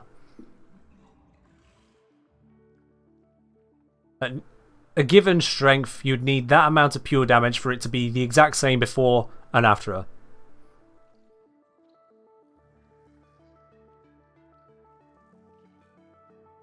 So for example, right there, with 100% strength, the base values, you need 175% pure damage on your weapon. The buff to be better, buff to be the same. Now we know intuitively that more strength, we apply more strength to a setup, the additive bonus is going to be worse than the multiplicative bonus. We know intuitively that. So anything up in this area, which has more strength, it's above the line for a given thing, we're saying would be in favor of the old ability, and anything below that should be then in favor of the new ability, right?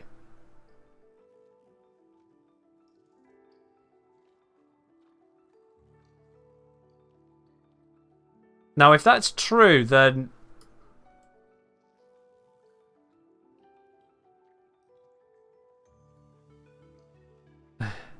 if that's true, rewriting that equation there. Yeah, of course, yeah, because the actual value is higher, so if you've got no damage bonus on your weapon, then no amount of strength is going to make up for... make the old ability the better version. But with even, say, 165%, which is Serration, that'll put you here. At just 60% strength, the old ability would have been better. With a Steel Path Arcane alone as your damage bonus, your pure damage bonus, we're saying that 45% strength would have been better. Yeah. Okay, took me a moment to understand what I was looking at. Took me a moment. Got to count the actual ability that... actual value the ability we give, though. Yeah, so this is running under the assumption that the best case scenario assumption of getting 350% pure damage buff that scales on strength. The best case scenario. Rather than a reduced version on the helmet, or capped at 350% neutral strength. This is running the best case scenario for the new ability. And in that best case scenario, with just a Steel Path Arcane for 360% additive damage bonus, merely 45% strength or above, the old ability is just better. And you don't use 45% strength with Mirage's Eclipse. You just don't. Absolutely not. So only in setups for neutral strength, only in setups where you were using 75%... Come on, can we get the exact one? There we are. Only in setups where you're using 75% strength buff. I think, no, 75% damage buff would neutral strength be worth it. And then it goes kind of wild from there. But, like, what situation are you in where you get that little of a pure damage buff on a weapon normally? What situation does that exist in? Hello, Geek.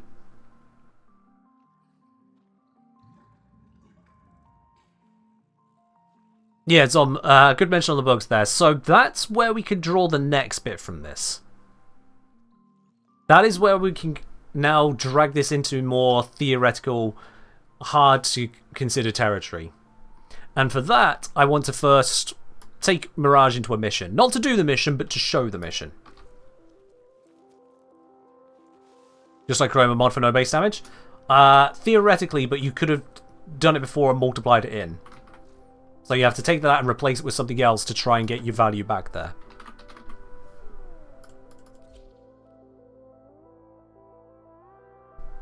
So 398%. That's as high as this goes. That's a maximum perk. Let's just go into a mission. 398%.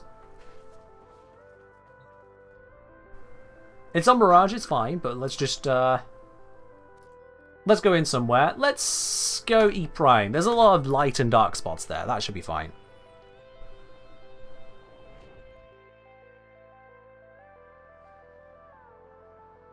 Let's have a look. There is a large platoon of So, Marines stationed here. if I cast this now, 398%. Stood right here, I'm getting the entire benefit.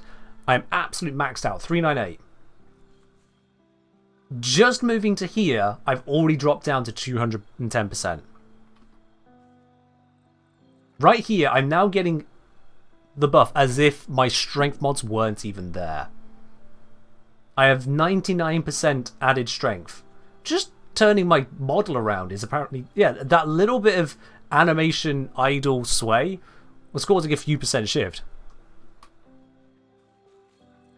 So just moving from here to here has cost me... just here has cost me my entire blind range. At this point, I'm only getting a 78% multiplicative bonus. Whereas under the new system, by just tapping, putting it on, I would get the full effect. Which, at 350 multiplied by 1.99, I would have additive bonus of 696.5% additive, rather than the 78% multiplicative. On comparing that to just a Steel Path Arcane, for example, right now I would be tripling my damage under the new system. Current system, I'm only getting a 76% bonus to my damage.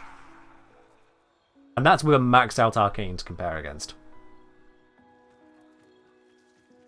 Yes, the graphics option also influences clips at the moment. Down here, I'm getting no damage bonus. Obviously, it's damage reduction because I'm in shadow. But with tap hold, you can just choose to have the damage bonus. So, considering a Steel Path Arcane, 360% pure damage, at what point there is the value better? How do we figure that? We are functionally dividing down the strength, I think is the answer there. Flashbang warning. 3, 2, 1, bang. So why is the strength? I want for...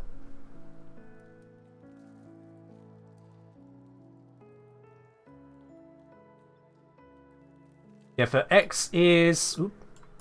For X is 4.6. And Y is... Yeah, for X is 4.6. Y is 0.447. That's saying get 44.7% strength. It's better that way. So, merely 25% light? I guess that's saying, yeah, about 25-ish% light. The new ability becomes better anyway. Despite seeming worse. So at 25% light, which would be about 50% light buff. So, oop. Here. Oh wait, no, it's a shadow. I need the light one. Wait. Has the value gone down? No, no, no. The value's fine, yeah.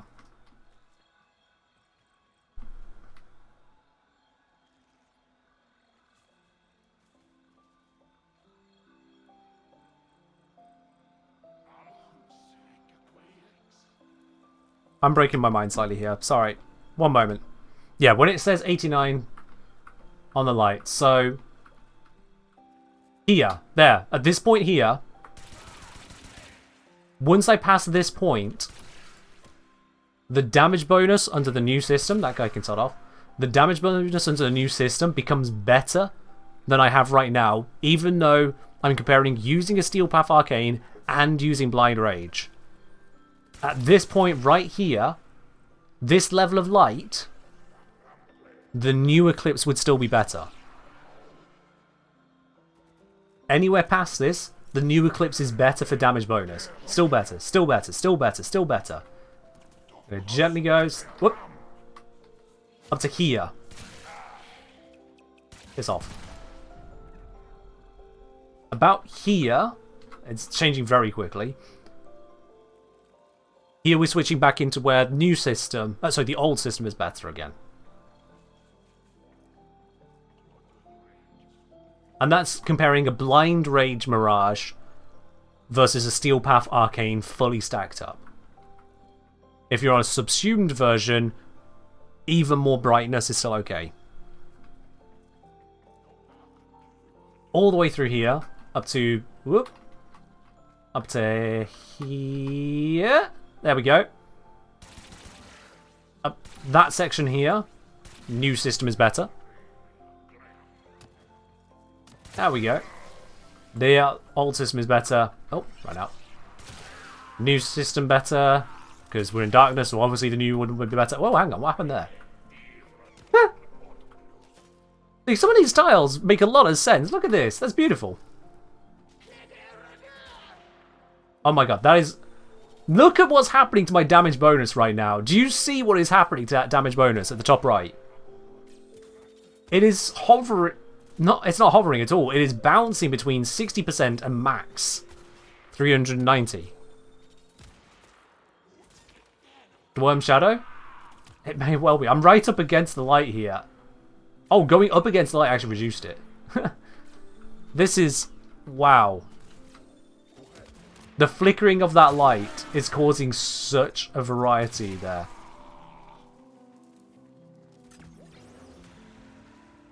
You can see why I hated this ability, especially when you couldn't see the exact amount it's giving you. You could see why I hated this ability. I mean, look at this. Look at... What? Here, I'm in apparently a quarter of the light of here? Why is it so dark here? Why is it 100% here? 200%, 300%, 400%.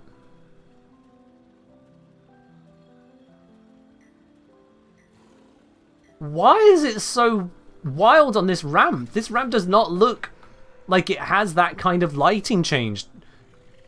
To go from 100% effectiveness to 25% effectiveness. At this point down here, it's pretty much on par with the new system. There's a source of light on top? Yeah, there's a source of light on top. There's also the goddamn sky. It's just so wild. And you say the source of light on top. I go here. Oh. Here, it's again slightly darker. Compared to... Oh, it ran out.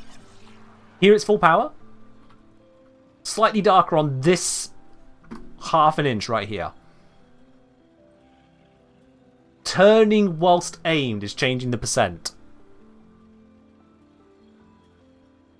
Turning whilst aimed is changing the percent. Shadow.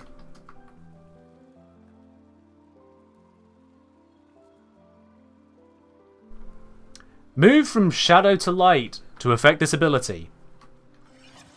Here I am in 95% shadow. Full bonus of shadow. Now that I've moved here, I have gotten only 28% damage reduction and no damage bonus. This is a shadow. This is darkness. This light coming through here, this clearly defined light coming through here is darkness.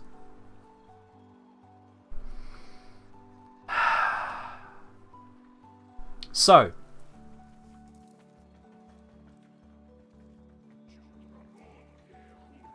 but here is nice and bright.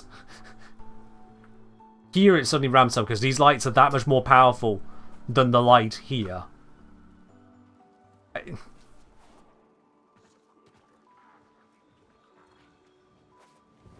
Honestly, the top end of Eclipse is getting a nerf. If you could consistently control your position to get the full bonus, you're getting a nerf.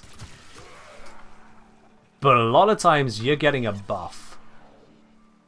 This is all darkness. If you wanted a damage buff here, not allowed. All darkness. Dark, dark, dark, dark, dark. Still dark, still dark, still dark. Now it's neither dark nor light. It is on the cusp between.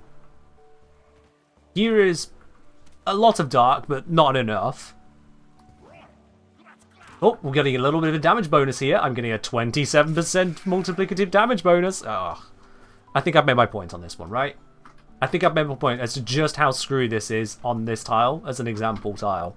I'm going to have a look at a couple other tiles to get a better generalized idea. Let's have a look at a few tiles, but very quickly. Raw is strictly better. Let's come back to Raw in just a moment on that. Not a bot. It's a good point to bring it up. We'll come back to that in just a moment.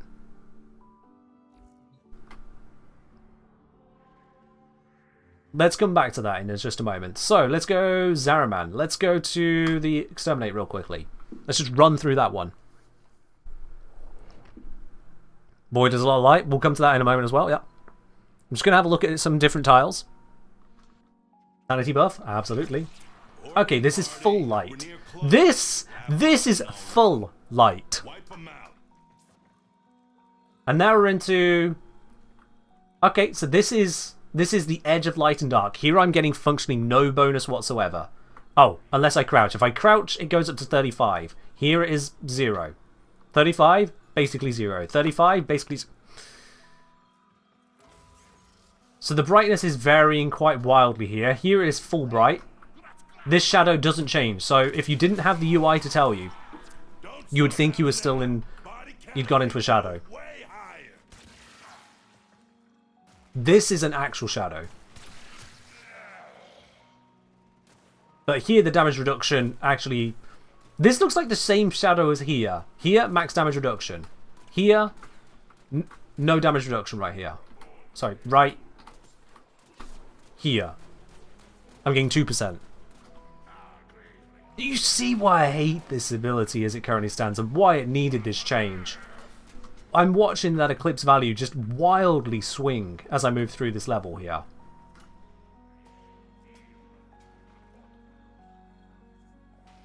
This is an 8% damage bonus. I'm not in enough brightness.